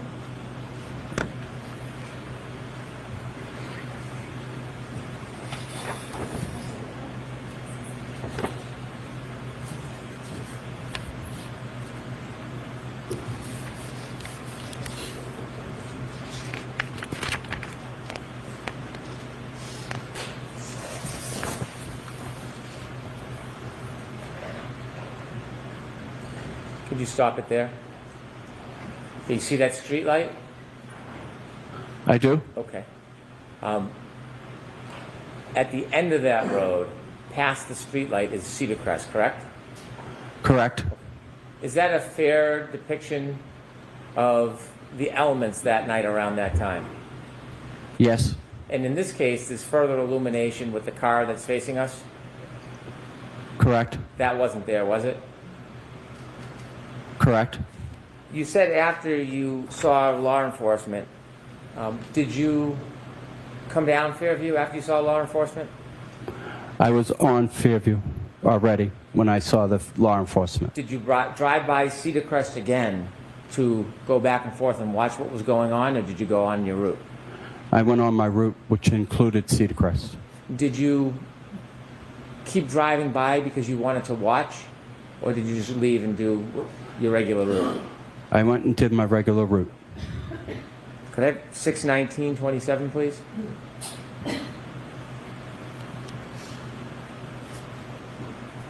And could you play it?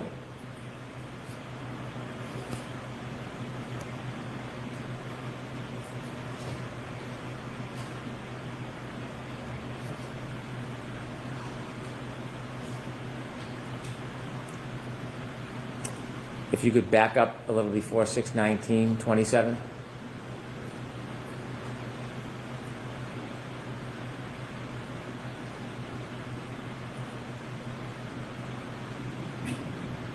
Is that weather consistent with what it looked like to you?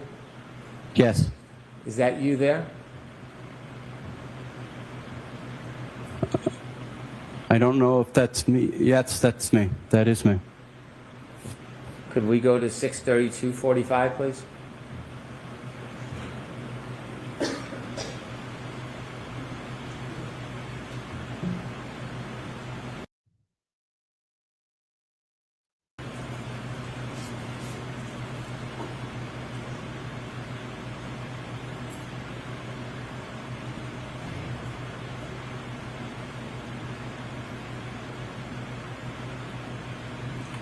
Is that you again? That one, I can't tell if that was me again. Could we go to 6:35:14, please?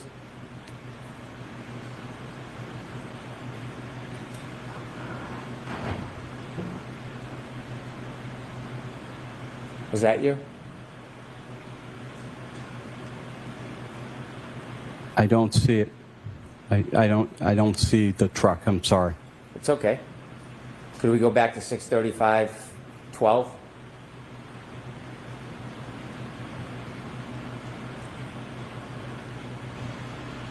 That looks like to be a pickup truck. That does not look like my truck. 6:37:45, please. Yeah. Unbelievable.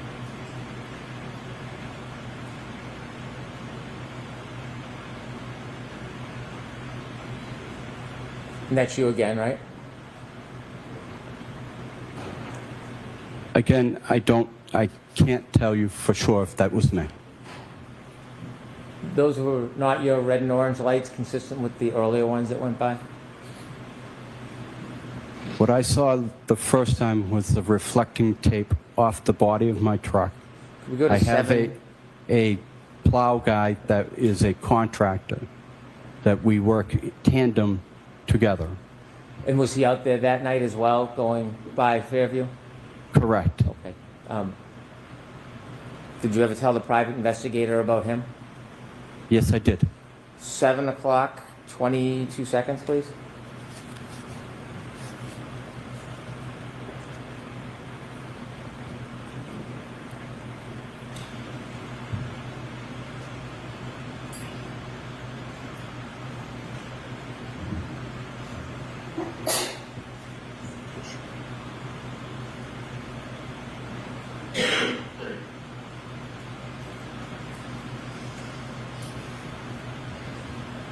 Is that you, sir?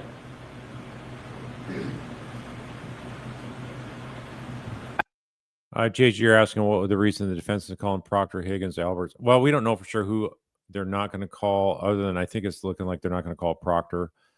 But I think they're wanting to have maybe Higgins and Proctor be the enemy that you don't even know, and the mystery out there, and it's sort of like, gosh, yeah, they must have done it. Whereas if they brought them into court, then it's sort of like, well, maybe they didn't do it, or they seem like they maybe had some credibility. I can't see them being that horrible and evil to do something like defense is making out to be. So by them being sort of like the mystery characters, maybe that's what they're going for. I think at a minimum, though, they would call Albert, because Albert does have that kind of look that he's got the factor that would make people believe something horrible went down there. So I think they realize they're ahead. They've won this so much, and why have some kind of risk by you not being able to have them admit? Maybe they're thinking if they can't get Higgins or Proctor to admit to the things that they're accusing them of doing, that they're going to lose the momentum they got right now. So I can see that being their strategy. I can't say for sure. 7:15, 45 seconds, please.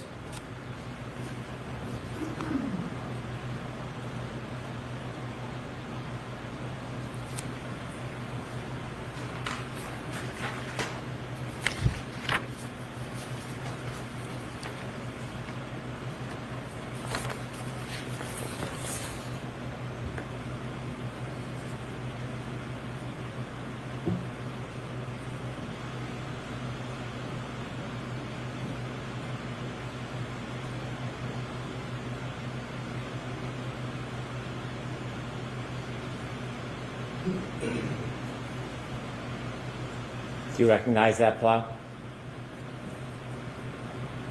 I do not. 7:19 and 55 seconds, please.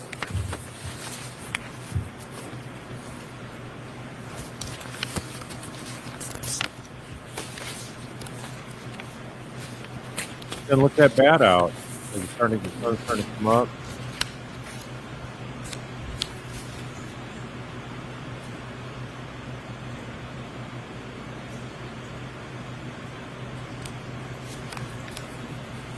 You know, the thing with Lally is he's got credibility that Brennan doesn't Was that you, have sir? with the jury. That was me. How long does your route take? It's hard to say.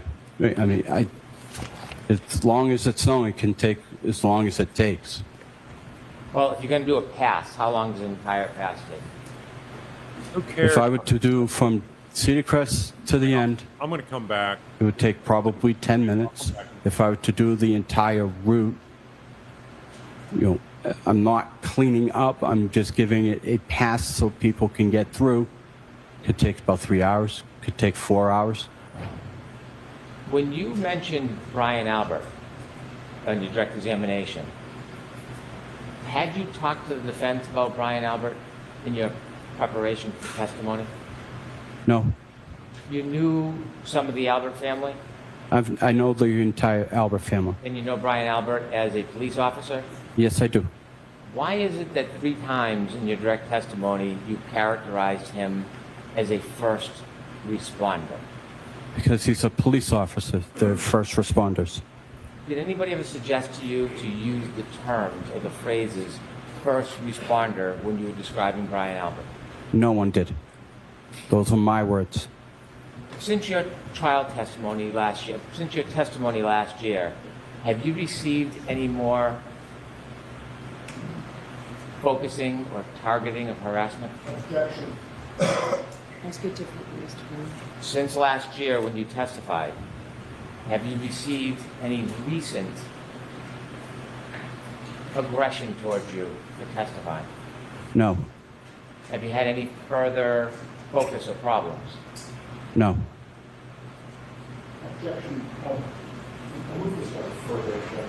I'll strike that. I have no further questions. Very briefly, sir. You were asked by Mr. Brennan about whether you saw a dumpster that night. Do you recall that line of questioning? I do. In the aftermath of January 29th of 2022, was a dumpster all over the news for the next 3.5 years? Not that I'm aware of. You were asked about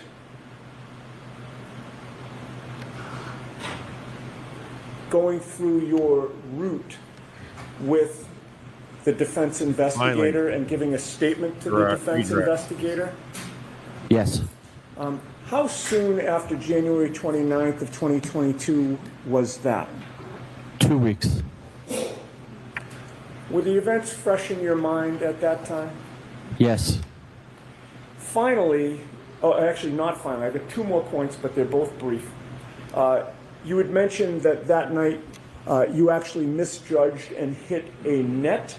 Yes. Can you describe the basketball apparatus that, and I'm going to ask you what part of it you hit, but describe what that looks like. It's got a base with wheels on it. It's portable, so you can move it in and out. And it's got the basketball frame, and it's got the backboard and then rim. Okay. So this is not a pole that was cemented into the ground. Correct. But perhaps we're all familiar with it, the black base that maybe you put sandbags on, Correct. that type of thing to keep it in place, but it does have wheels? Correct. All right, and you mentioned the net. The net is the rope netting that comes down, correct? Correct. There's also a hoop that keeps the net in place? Yes. And the pole? Correct. And the base? Correct. Of all those things, what part did your Franken truck actually catch? It caught the net in the little bit part of the frame, of the frame where the net was. Something that you saw from the beginning, you just misjudged the distance. Correct. All right, now, finally, with regard to the 5:30 testimony that you gave last year, Yes. did you also testify that the last pass that you tried to make when the police were blocking the scene was about 3 hours after that 3:30 second up and down? Yes. So why is it last year that you testified that it was 3 hours later, but you came up with the time of 5:30 as the final time? As he's asking me these questions, I'm trying to do the math in my head. I'm sorry, math is not my strong suit. What time was it when you made that final pass, sir? 6:15. 6:15, 6:30. I have nothing further.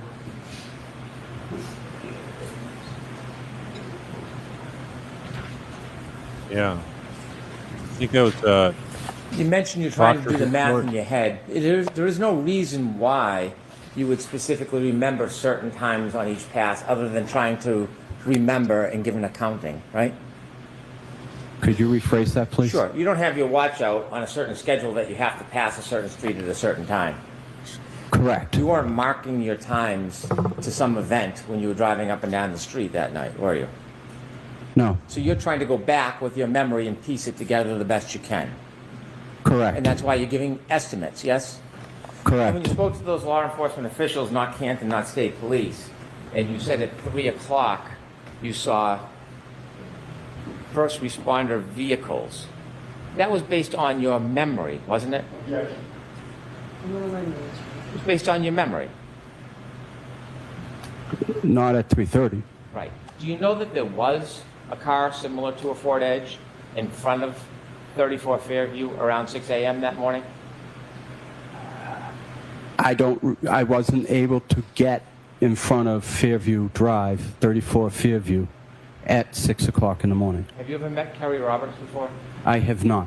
Counsel just asked you if there was a lot of media about this case, and you said that there was. I Did he just ask you a question about whether there was a lot of attention on this case? Objection. Ask it different. Did he just talk to you about everything that happened after this case, all the attention on this case? Objection. Remember his question about all the attention after this case? He asked specifically a question about the dumpsters. And he said that wasn't subject to a lot of attention, was it? Correct. Right. But this case was. The case itself, yes. The people involved in this case were subject to a lot of attention. Correct. And you spoke to Yeah, that's a really good thing to bring out, Mr. Prosecutor, that this case has got a lot of attention. And why is that? Because the place you're representing is so corrupt. That's really a smart move. the defense investigator after this case as far as attention is concerned. You remember speaking to the investigator on June 5th, 2023. Yes. And do you know, coincidentally, that is the day that the blogger put out the articles on you, accusing you of not doing the right thing? Objection. My gosh, this guy just brings up anything from anywhere, and there's no basis to ask this. This is not the way real trials work, folks. May I approach? Yes. Unbelievable.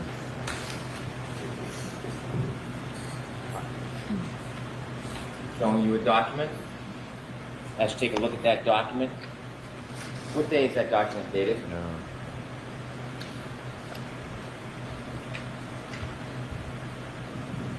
June 5th, 2023. Without reading it, that document talks about you. Correct. And your friends and people in the community talked to you about this article, didn't they? Not specifically this article, but they were sending me stuff that were being printed about me, yes. Why don't you take a little look at what's said and you can tell us whether that's the same type of information that was being conveyed to you through intermediaries.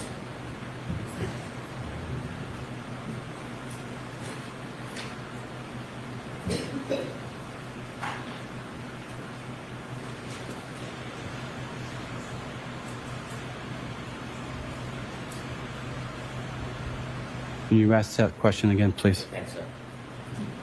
Was this some of the kind of attention that you were receiving on June 5th after you spoke to the defense investigator? Yes. Like from sidebar? Okay.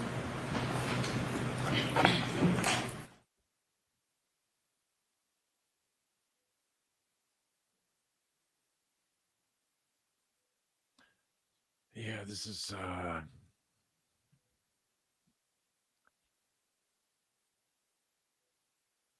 yeah, because he can get away with it.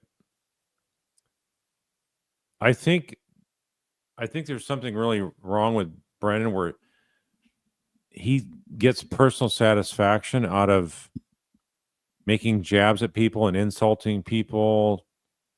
So there's something really way beyond this trial. I think he gets some personal satisfaction out of just badgering and tormenting people.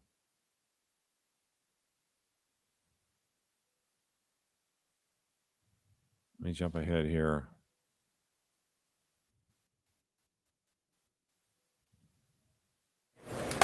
All rise for the court, please. Chairman's closing over the call, please.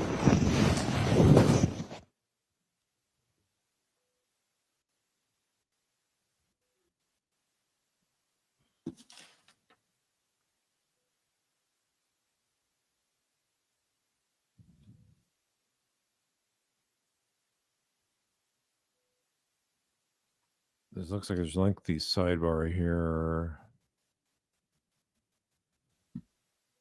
to 252. So they're wasting all this time on this disaster of a case for the Commonwealth. Brennan?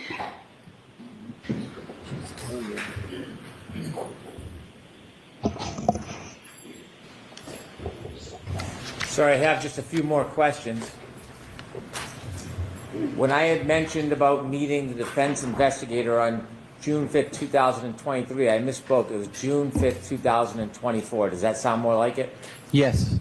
June 5th, 2024, was that shortly before you testified before? Yes. You were asked on redirect examination whether any dumpsters got any attention about this case. The question I was asking is, did you notice things that might have been open and obvious?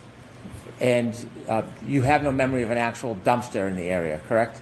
Correct. If I could have on the screen Exhibit 37, still photo from that clip.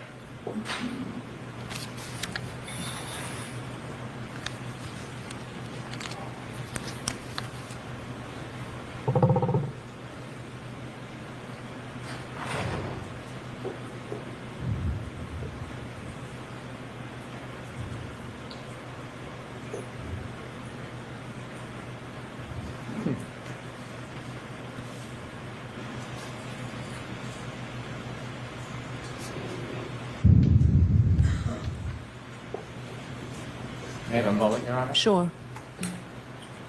Yeah. Well, he tried to keep out the truth and object to everything. I think he was coached by Morrissey. Brennan, this is just naturally comes from him. And he has even less, he has zero appeal factor for any jury. Zero. Negative. I'd say huge negative. You can ask for somebody to come across worse on a case It's a like video that that. I'll stop at a certain point. Okay. Exhibit 71.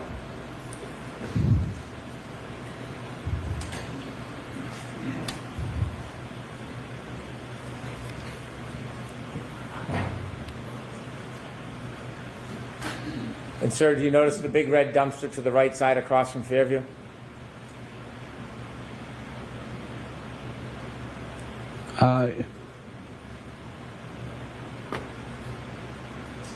Yes. Okay, you can take that down. Dumpster. Yeah, what dumpster? Sir, when Let me we go back. started the break, I'd asked you some questions. Yes. Okay. Through that kind of window. Yes. Here. Okay, you can take that down. Whatever. I don't see one. Sir, when we started the break, I'd asked you some questions. I showed you a document, asked you if you were aware what was inside that document, and you mentioned that was around June 5th, 2023. That was before your last testimony in this case. Yes. And you knew that a person or persons were putting out private pictures of you online. I did notice. And those private pictures, you didn't give anybody permission or want that attention, did you? I do the I did not. objection In relevant. fact, it wasn't just some private pictures. It was pictures taken from a number of different times in your life, correct? Yes. You never gave anybody permission to do that. I did not. You didn't want people talking about you or asking you questions. That was none of their business, did you? I did not. And it was embarrassing that you were being made this public spectacle when you had done nothing wrong, correct? Oh my gosh, this guy is so. This is a cesspool. It's not a court of law. It's a cesspool. Ask it differently. Was it embarrassing what they were doing to you? Unbelievable. I wouldn't say embarrassing as more. So what somebody is doing outside of this case has any relevancy here to you're going to impeach this guy and say he's lying because somebody pressured him again? I mean, this is asked and answered. As aggravating. In fact, they were calling your boss. Yes? I'm going to allow that. Yes. Wow. Shouldn't know any of those kind of questions from the defense. So just You mentioned how hard you work. Yes. Plow, you even deliver peaches for 8 years. Yes. Zamboni, anytime you can work, you try hard, don't you? I do. And when someone's calling your boss, he drives the ice smoothing machine at the local skating rink, and you're treating this guy like he's a lion scum liar here. Boss. Unbelievable. giving undue attention to you, didn't it create some concern that could affect your livelihood? Wow. I did not think it was going to So now his whole career, his whole life's on the line because he's got some blogger talking about he's an eyewitness to something on this case. affect me in that manner. In addition to dragging you into this, because of you, your brother was dragged into this, wasn't he? Ask Unbelievable. Okay, keep it it up. differently. Keep it up. When you were It is good. getting this information about what was happening, you learned that they were also dragging your brother into this because of you, correct? I'll sustain that. Did you learn that information was coming out about your brother? Wow. I knew my brother was dealing with other issues regarding this case. You're just trying to drag this guy's family through the mud like this? What a despicable, And certainly, evil, you're close with your evil brother. tyrant. Yes. Care for your brother. Yes. You did not want to upset anybody and have more attention brought onto your brother, did you? I did not. And there was an attempt to link your brother to one of the outlets, in fact, correct? No one's harassed me like you. You're despicable, is what he should say. Look at this poor guy. Yeah, if anybody's giving him attention, it's not the blogger, it's you, Brennan.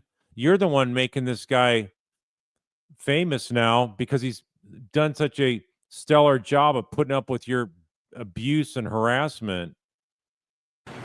Yes. As well as you.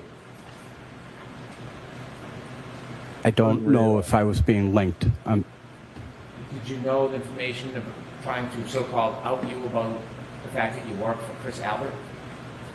I'm going to sustain that the words first. Were you aware when your friends and family were telling you about what was going on, about an attempt to draw a relationship between you and the Alberts? No. And were you aware when people were telling you what was happening, that there was attacks on you personally, like finances and things like that? Yes, I was aware of that. And certainly, that is pretty discouraging when that is happening, when you've done nothing wrong, isn't it? No bloggers or public comments could have shamed him like Brennan just did here today. It was, again, aggravating. And this was all happening before you came in and testified last time at the trial. Correct.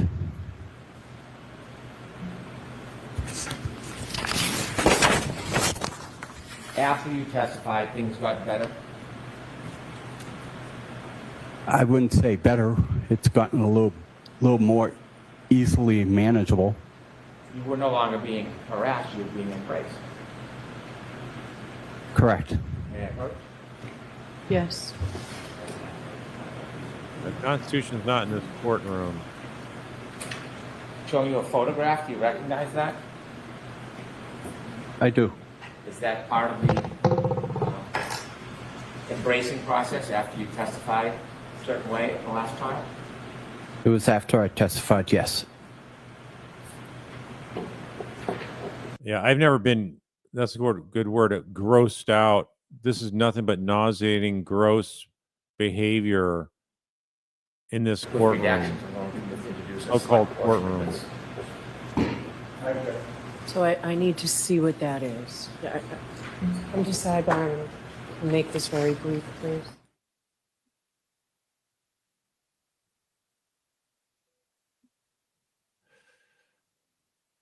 Karina, you're saying nothing the blogger wrote was terrible about Lucky. If anyone was harassing, like it would have been the same people harassing Arca. That's probably accurate.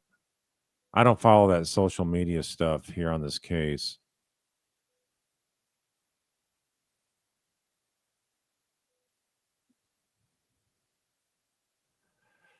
Poor Lucky, man. He's had more agonizing time here dealing with Brennan than he has the last 3+ years.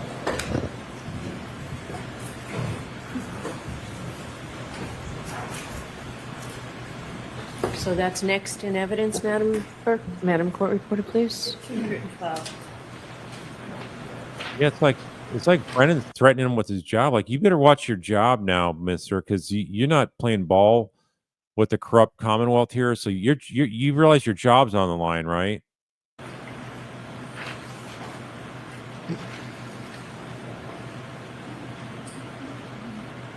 Would that be the impression that Lucky gets from this kind of a beat down, browbeating? And I just showed you a photograph. Is that a fair and accurate depiction of you after your last testimony, Yes. reflecting you now being embraced rather than attacked? Yes. Could we show the photo, please, Ms. Gilman, with the court's permission? Yes.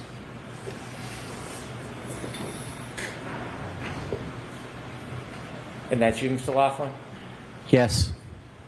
You can take that down, please. Thank you for your time. Just very briefly, sir, if I might, Your Honor. Sure. Mr. Loughran, I should say. The questioning about the attention that you received in 2023 when you received secondhand the information from the blogger, was that before or long after you were interviewed and gave a statement to the defense investigator in February of 2022? It was long after. Nothing further. Thank you. Okay. All right, Mr. Loughran, you are all set, sir. Yeah. All set. There another witness, Mr. The defense calls Karina Kolokithas. After being All right, do you need to see me before as she's coming in, or will that be, and why? treated to third world communist type treatment in this sham court. I can't remember. Why don't you come on up really quickly?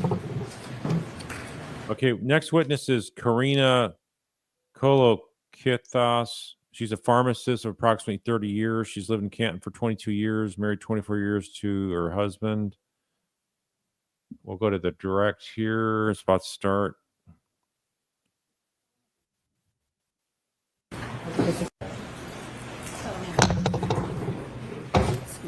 Follow me.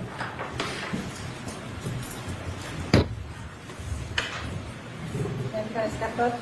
Let's feed this up Raise here. your right hand, please.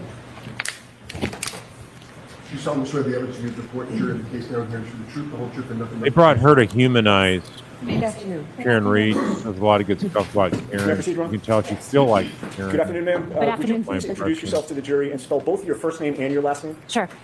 My name's Karina Kolokithas. It's Karina. Last name Kolokithas.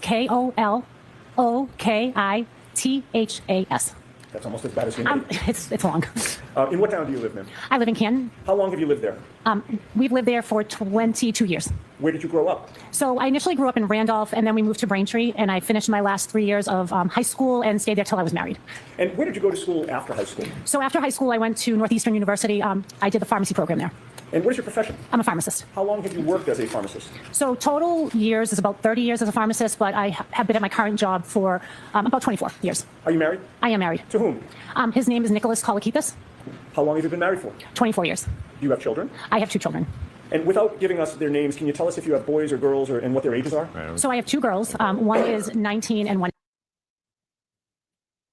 games of John's knees. So I would see her there and we just casually talk.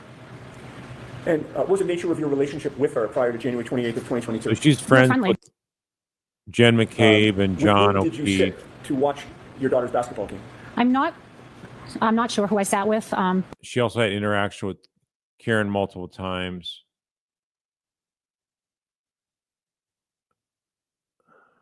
Okay, let's get to the waterfall. Right. So my plans were to stay home. I was tired. I worked all day, watched the game. I was pretty much done with the day. So my plans were to stay home.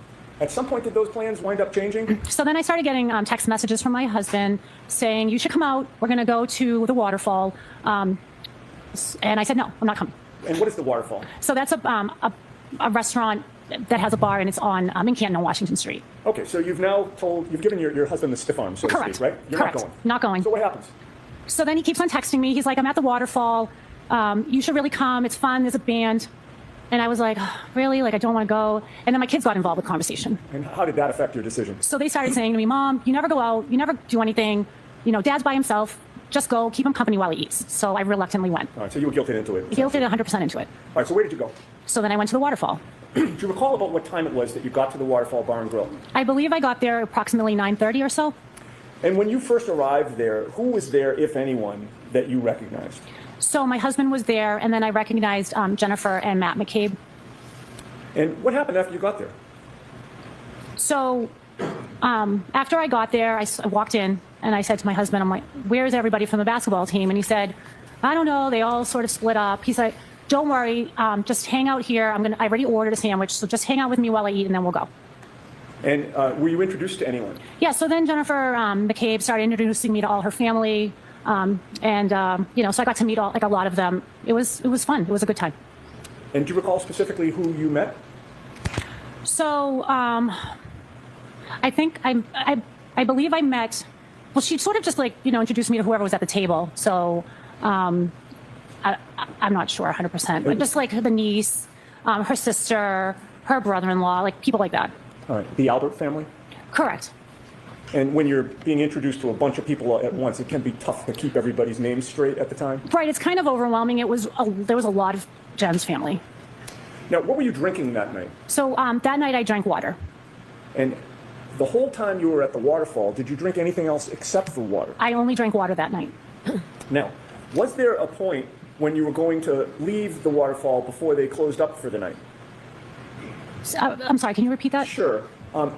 You wound up leaving at a certain time, correct? I never left. Well, you left because you're in court She said she never left waterfall. Yeah, I think she misspoke there. today. You're not still at the waterfall. Okay, correct. So what I'm trying to get at is, at some point you left the waterfall, but was there a point before that where you were planning to go? Correct. Tell us about that. So my husband had eaten, and I said, you know what, I think I'm going to get going.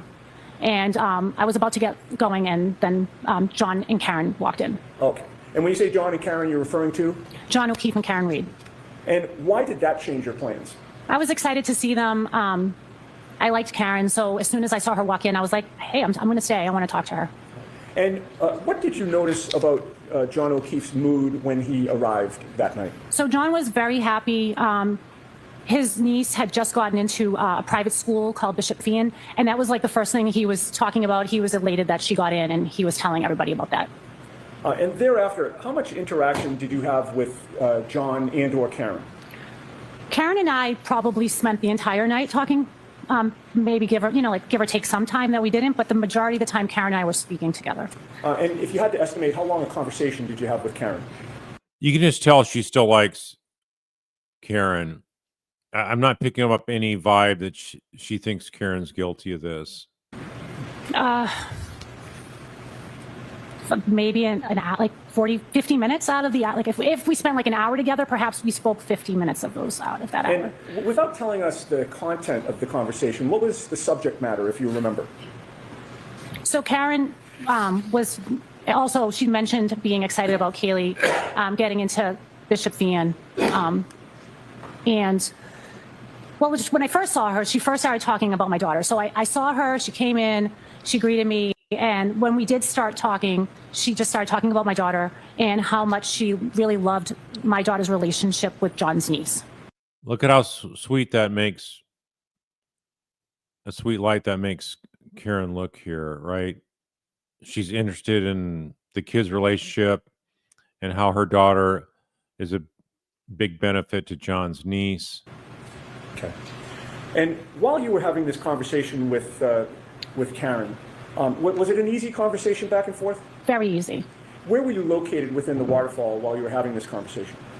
We were at a I don't remember where we were talking. We were sitting down talking at a table. And how close did you get to her when you were speaking with her? In order for someone to hear you, because of the band being so loud, we were probably a couple feet from each other. And in what direction were you facing when you were speaking to her? And I'm talking in relation to Karen. I don't remember if she was next to me at this point. She could have been next to me at this point. All right, and your face would have been facing where? At her. Okay, that actually was the question. I'm sorry, this is kind of a stilted way to talk, but I have to ask the questions this way. We were face to face. There you go. All right, so in other words, Karen was also facing you when she was speaking to you? Correct. Did you notice what Karen was drinking? So she was drinking a drink out of, it was a clear liquid out of a clear glass, and I assumed it to be alcohol of some sort, but I'm not sure. And while you were talking with her, Keep in mind, she's a pharmacist and she was drinking water the whole time. So she'd have been very cued into Karen and whether she was sober or not. can you describe, was the conversation coherent? Very coherent. Was she making sense? She was. Was she engaged in the conversation? She was. And did you make any observations regarding her sobriety?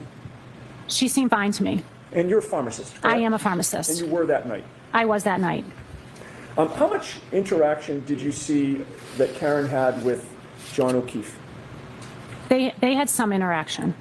And was there one specific interaction that stands out in your mind, then and today? And I'm talking about a physical interaction. When they hugged at one point. Okay. And did John come over to Karen at one point and do something? He did. What did he do? So John went over to Karen and he gave her a kiss on the forehead. Okay. And that kiss on the forehead, why did that stand out to you? So honestly, I'd never seen something like that before, a boyfriend do to a girlfriend in public. Never saw that. So it just stood out to me. I was like, wow, that's the sweetest thing I've ever seen. Can we queue up Exhibit 22, Mr. Wolf?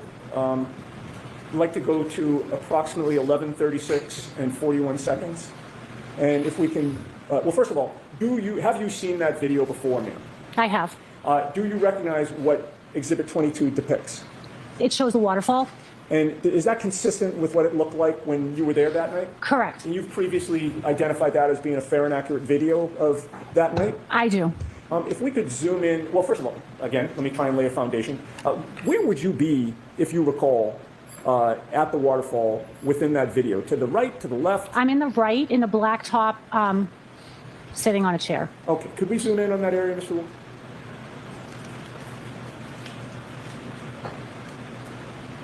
Okay, we've zoomed in. Do you see yourself? I do. And where are you seated? So there's a white jacket on the back of a chair. That's me. And do you see anybody else in that video that you now recognize? I see Brian Higgins. Okay. And when you say Brian Higgins, is that somebody that you had known prior to that night? I did not know Brian. He was one of the people you were introduced to? Correct. And you since have learned, put the face to the body, or I'm sorry, I should say the name to the body or the name to the face? Correct. All right. And where do you see Brian Higgins? He has like an emblem on the back of like a sweatshirt. All right, so his back is to the camera? Correct. And we have not located that pointer, have we? Thank you, sir. May I approach you, please? Yes.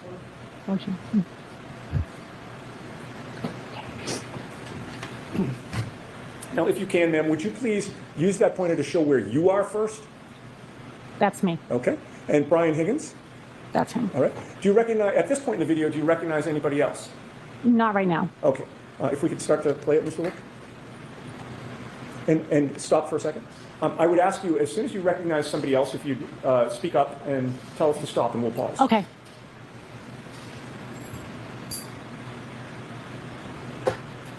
So right there is Karen's head. Okay. Is that the back of Karen's head, or?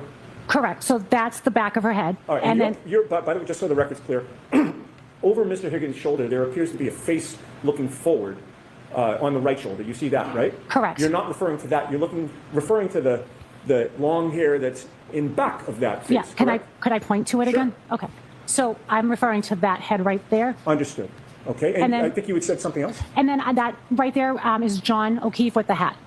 Okay. There's a ball cap Correct. And on the video, as we're looking Why is this so grainy and terrible? There's been better videos than this. at it, it's to the They could be using enhancement also if they wanted to, just like we saw that was done in the Adelson case.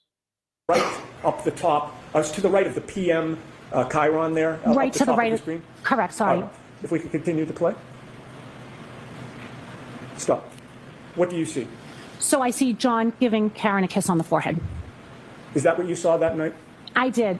I was looking right at them when it happened. You were facing them. I was facing them. And what about Mr. Higgins? Where was he facing? It appears that he's facing them as well. That happened right in front of him. That's what it looks like. If we could play further.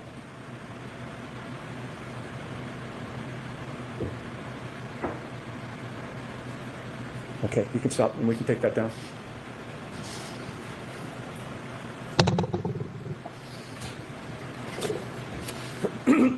Now, that night, did you have any information about the nature of Karen Reed's previous interactions with Brian Higgins? None whatsoever. Okay. How long did you stay at the waterfall, or if you recall about what time you got ready to leave? I believe things wrapped up around midnight. And with whom were you leaving around midnight? So my husband and Matt McCabe stayed behind. They were helping the band clean up and stuff. So it was myself, Jennifer McCabe, and Karen Reed that walked out together. Okay. And you have you've previously seen video footage of the end of the night with yourself, Karen, and Jennifer McCabe sort of in a grouping? Correct. And excuse me, I'm sorry that I just need to clear my throat. I hope that's the okay. last time. That's okay. Did you see on that same video at the same time, there's a grouping in another area of the bar at the same time? Correct. And do you recall who was in that grouping? I believe it was Chris Albert, Brian Albert, and Brian Higgins. Okay. Could we now publish again Exhibit 22? And I'd like from the approximate start time of 11:57 and 42 seconds. And if we could hit play, Mr. Wolf? Oh, I'll tell you what, stop it for a sec. Thank you. Could you zoom in, please, on the right portion of that video, the upper right? We'll start with that. Okay. So this is the start of this clip. It looks to be 11:57 and 38. Do you see anybody in that clip that you recognize? Yes. So I am the person with the jacket with the fur around the hood, and Karen Reed is the other woman that I'm talking to. We could play that, Mr. Wolf?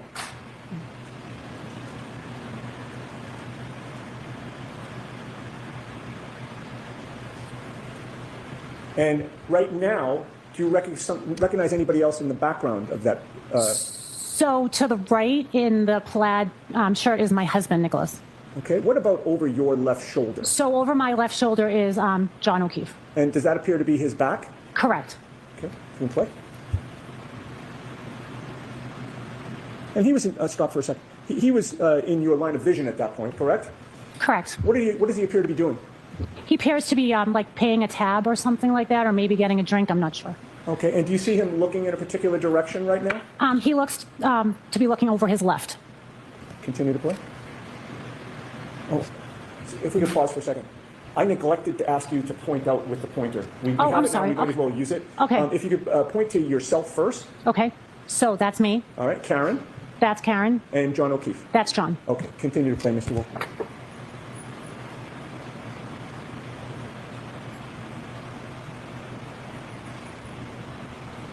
Stop. Back up just a sec.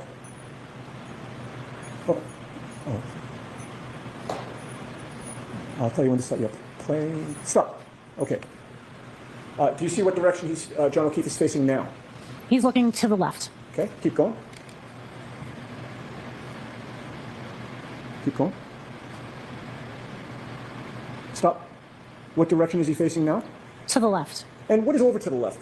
I believe that's where the other group of men are located, perhaps. Okay. Keep going. And I'd like to run this to 11:58:25.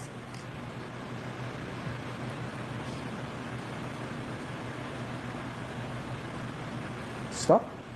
At this point, his whole body is turned to the left, correct? Correct. And he appears to be facing where the other group of men were? I'm sorry, repeat that? He appears to be facing in the direction of where the other group of men were. Correct.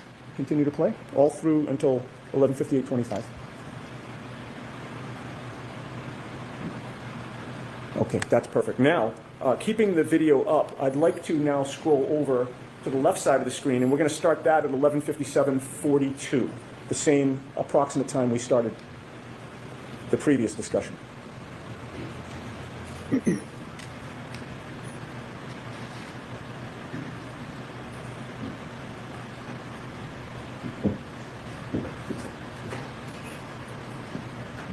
Stop. Okay. You've previously described the other three men. Are you able to identify them on this video now in this still frame clip? I believe I am Okay. able. And who do you see?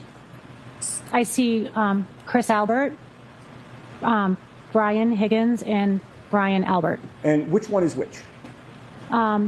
Chris Albert is the one that grabbed Brian Higgins' arm, and Brian Albert is with his back towards us. Okay, now I'll ask you to use the pointer and point to Chris Albert, please. That's Chris Albert. On the right. Where's Brian Higgins? That's Brian Higgins. In the middle? Yeah, in the middle.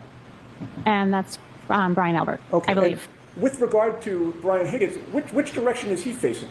He's facing the left.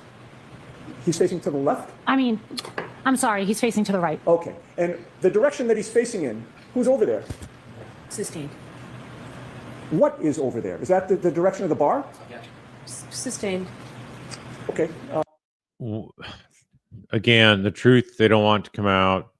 We just know John O'Keefe is over there, but and that's the direction he's looking. He's looking. It looks like direct line of sight over to where John O'Keefe is. Continue to play, please. Stop. Look at him. Did you see he grabbed his arm a second? Higgins looks ticked off, and look at Chris Albert's grabbing his elbow. It looks like Time? Correct. And Brian Higgins is facing in which direction this trying time? to calm him down. He's facing the bar area. Continue to play, please. Okay. You Yeah, gesture at Higgins. He's ticked off about something. noticed some motion that Brian Higgins made? We don't know what he's saying, but he's ticked off. He waved his Back it arm. up for a second, Mr. Wolf, please.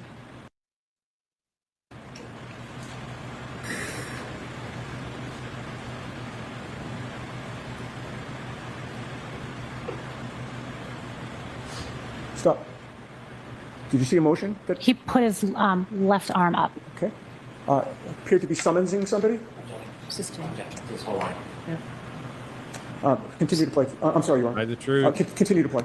I'll bear that in mind.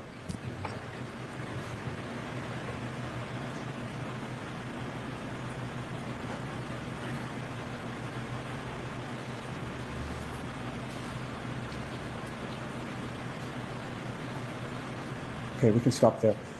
Ms. Kolokithas, did you see how many times Brian Higgins motioned with his arm? Sustained. Commonwealth versus please, Mr. Understood, understood. Now, prior to this night, had you known or been aware of Chris Albert? Just knew him from seeing him at D&E Pizza. Okay, and you say you've seen him at D&E Pizza in what capacity? I think he's the owner there at D&E Pizza, and we've gotten pizza there before. And you'd been in that establishment before? Correct. And with regard to Brian Albert, have you had any interaction with him, either that night or before? So that night, I was introduced to him, and I think I even spoke to him a little bit there, and then maybe saw him like a basketball game. I don't remember him really prior to that night. Okay. Now, I'd like to play the portion of the video where you are then leaving and ask you some questions about that.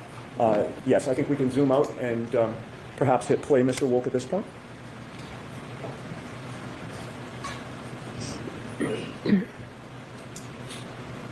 And pause for a sec.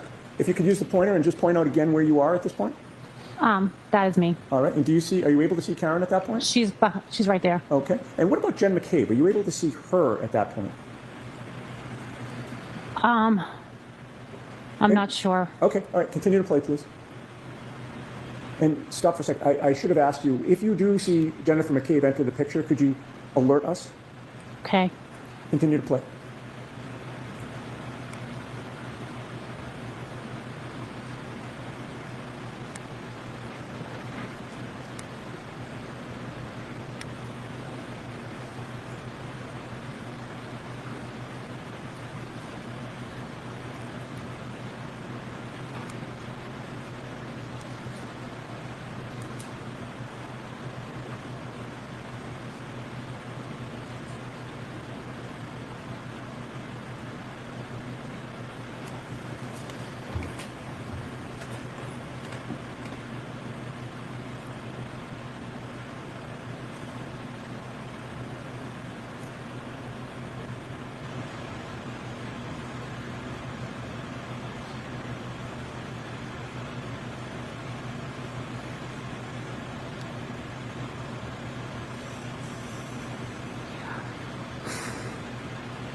bad there wasn't sound on these videos, different angles.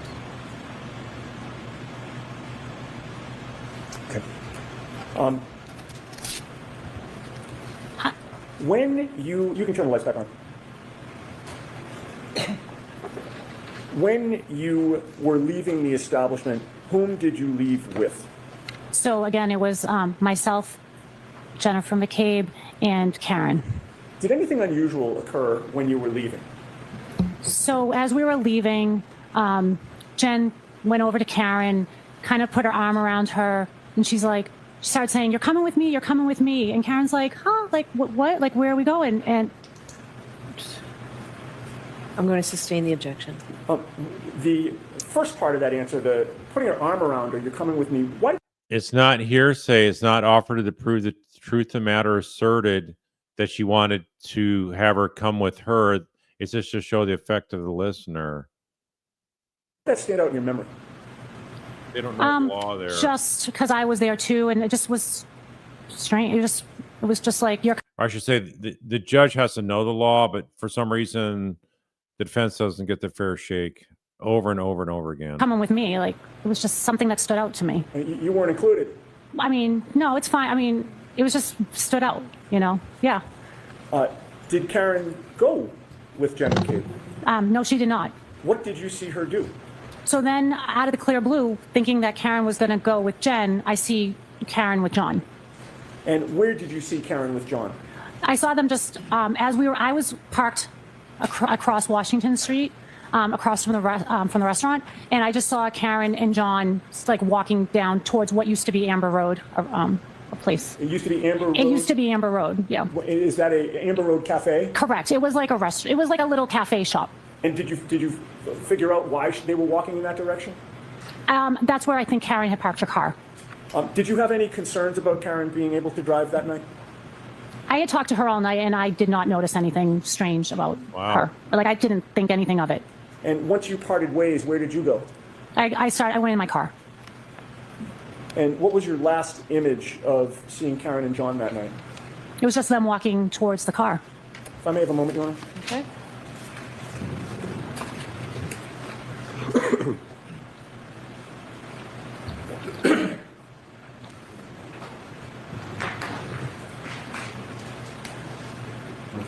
Thank you so much. Okay. All right.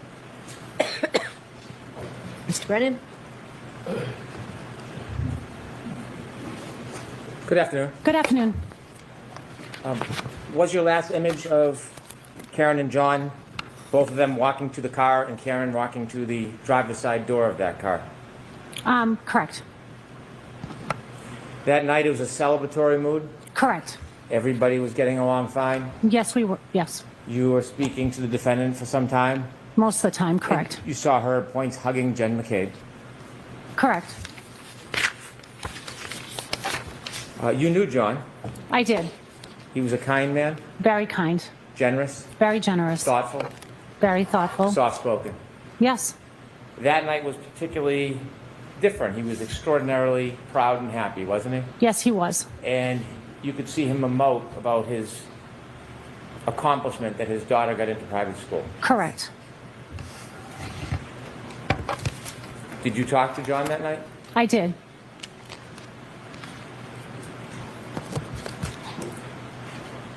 I have no further questions. Thank you. That's all he had. Can you believe that? She's not going to have to endure the kind of stuff we've seen other defense witnesses just get that kind of torture treatment. So, All right, Ms. Kolokithas, you are all set. Okay, thank you. So why don't I see counsel regarding scheduling? so they're off tomorrow.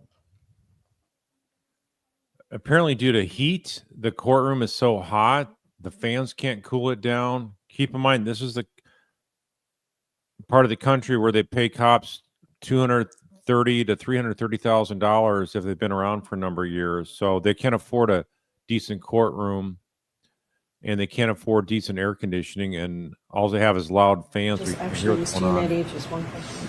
They don't have good cameras in there either for public viewing. So it shows where their priorities are.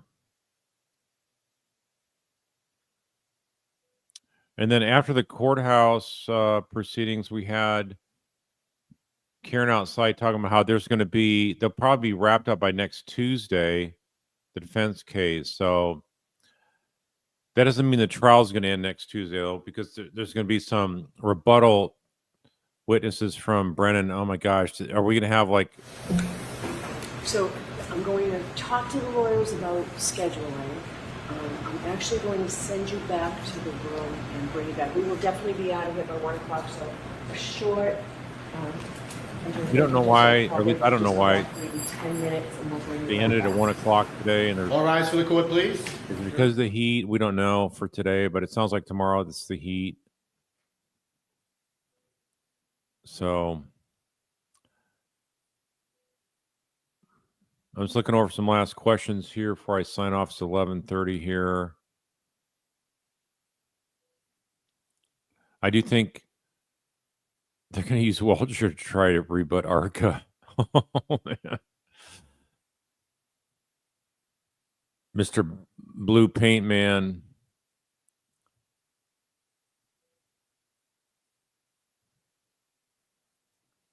Yeah. I wonder if it's because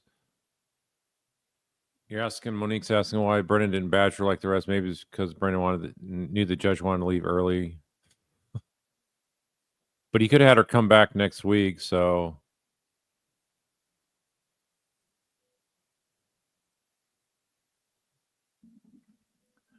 Top number retrials, Julia Nielsen.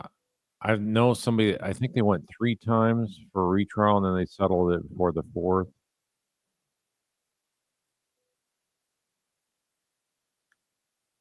Yeah, judges say this would be a full week, but apparently it's so hot there, they don't have proper air conditioning, so rather than make the jurors suffer, and it's probably a good thing if the room's that hot, the jury needs to pay attention to what's going on. These awesome defense witnesses, so. Anyway, I'm thinking that, we got two ARCA witnesses. If they go Friday and then we got Monday and Tuesday, 2 ARCA witnesses will pretty much take up the rest of the time. So, and then we have, I assume they're going to call the Garrett Wing, the dog expert. And will they call Brian Albert in a minimum? So anyway, I think, one thing about Higgins is he can, I guess if they bring in Albert, at least they can talk about some of the getting rid of the phone issue and the butt dials.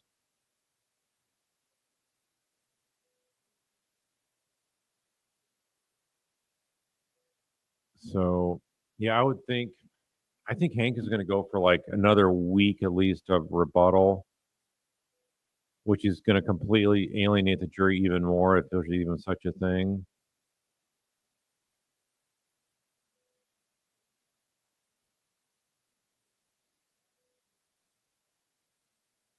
Someone's saying just the 3 experts, Kokomo, India, per reports. Yeah, I don't know if that's true, but maybe that's all the 3, and they think they can be done by Tuesday. Not sure.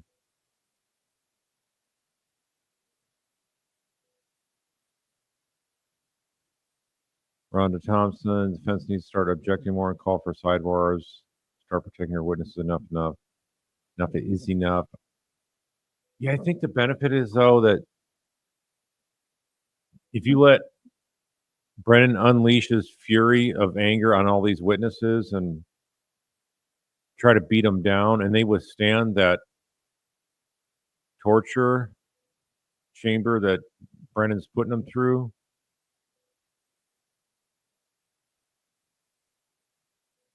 Joan Scott, no joke, won't Hank cross-examine ARCA witness for days.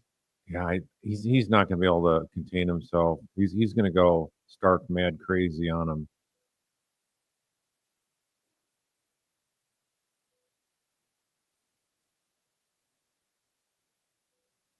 But they'll be just like these other witnesses. They're impeccable. They're credible. They're honorable people, and they're not in it for any kind of money.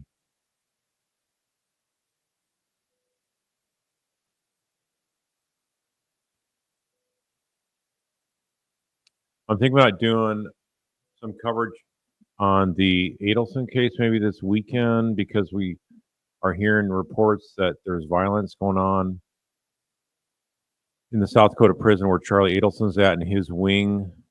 I think it's a Jameson Annex, his wing. There's been multiple stabbings there. No one's been murdered there, but multiple stabbings. I think like 5 people got stabbed in the last week, less than last week. So might want to talk about that. Not sure yet.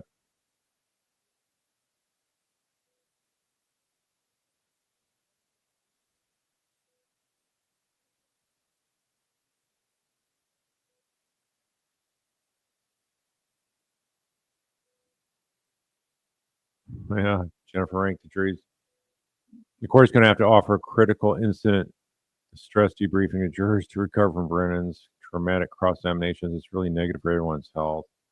It has been for mine. I don't like getting mad about seeing somebody act the way he is. I'd rather not even see it, but I mean, on the other hand, it's so off the chart, insane, crazy how this process is working up there. If you can even call it a process, it's more of a railroad, chaotic scene up there.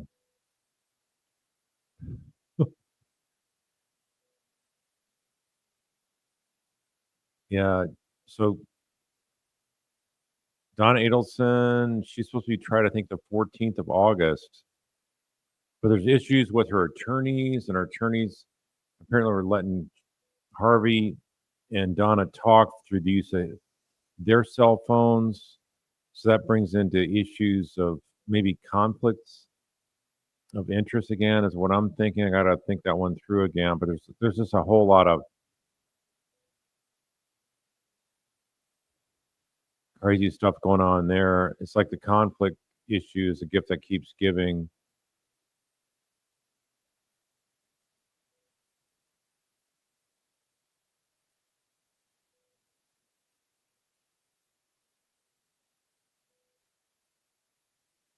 Cindy Emerald, if he brings Welcher back, I'm going to drop out of my seat. I can't take any more of that man.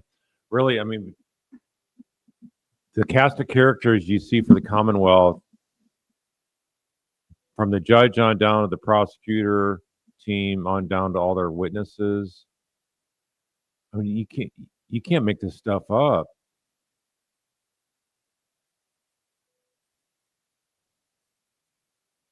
He could do Welcher's and defense witness who shouldn't testify again. Well, this thing called rebuttal. So after the prosecution they've done, presented their case in chief, defense presents their case in chief, and then the prosecution gets to call witnesses to rebut things that the defense brought up. So anyway, even though it's a lot of the same stuff, they're just going to try to bring up a final few points. Normally, it's what you do as a prosecutor, but Brennan, I mean, he could try to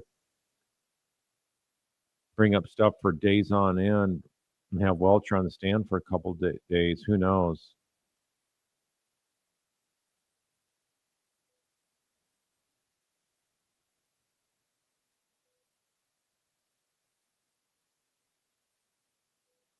Jared Swartz, how do juries react to things like the defense not delivering on a lot of their opening statement when it's mostly because Commonwealth didn't bother calling Proctor, Higgins, Albert, etc.?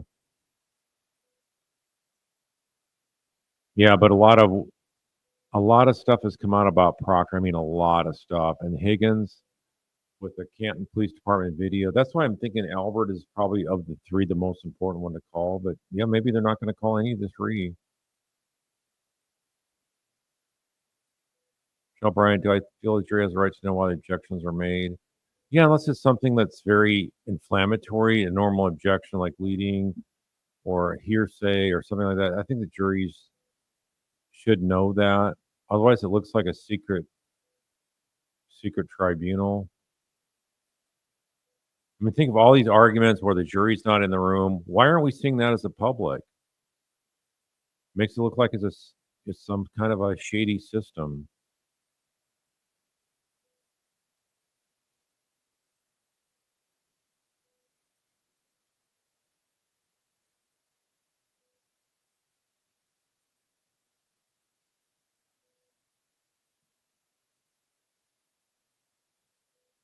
Okay, Amy, you're saying the Commonwealth filed a motion today citing Dr. Welcher needs more time to finish his tests and produce new materials in rebuttal to ARCA. What, you need to drag this case out? Oh my gosh. That's how desperate they are. Yeah, the train wreck. Let me see something else here.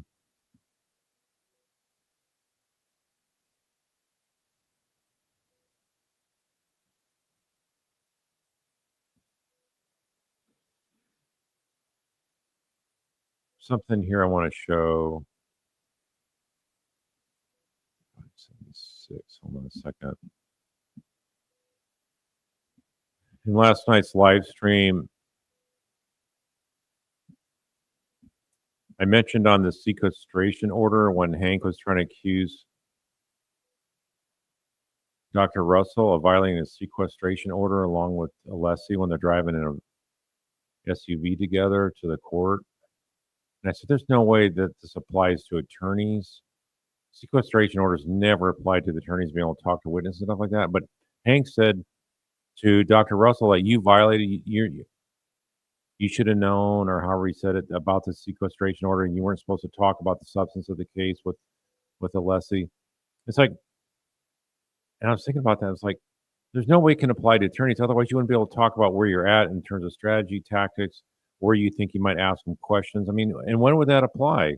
From the start, day one of the trial. So guess what I was thinking of is that, as I've said over and over again, Brennan is the one that is doing the very thing he's accusing other people of doing. Same with his witnesses to a large extent. So it got me thinking back to like, well, think about Brennan reaching out and calling Burgess and telling Burgess, hey, can you run the numbers back to try to get yours aligned with Whitman? So that right there is violating a sequestration order. They're talking about the details of the case. The case already started. So anyway. Yeah, because they did that. The trial started what? April. No, let's see. We're in June. It started April 22nd. So he was doing that. Remember, they had the call around. The deadline for ARCA was the 7th of May. And then he came back and called Burgess like that same day. And then Burgess started working on it the 8th and sent it out the 11th. So all that new report was generated because Brennan was talking about sensitive issues about their testimony. So it's just amazing. I've never seen any lawyer that could just twist stuff around like this and get away with it, of all things. All right, so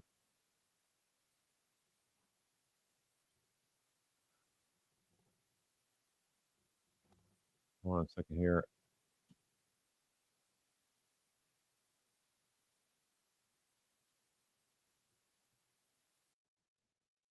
We're on mute still.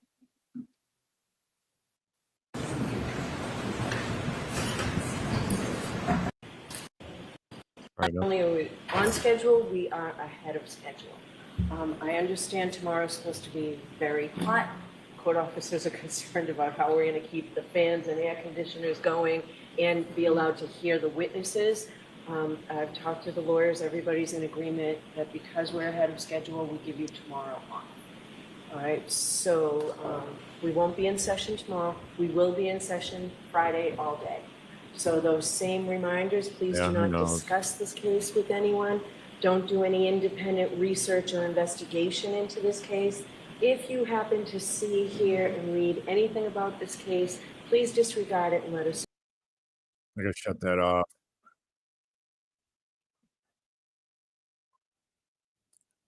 All right, so with that, I think I'm gonna shut it down early tonight.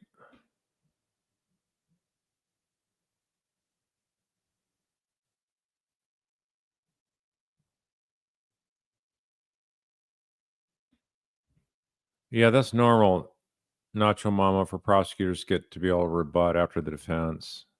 But normally they do it really limited. They don't make a big theater production like like I'm thinking Brennan might do that.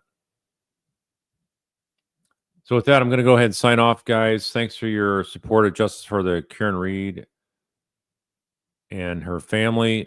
And I hope to be back on again soon, maybe Friday night, talking more about this case. I guess that would be the plan for that. And maybe tomorrow night I'll do some Adelson or sometime later this weekend. So that's it for now. You all have a safe, great night and day wherever you're at.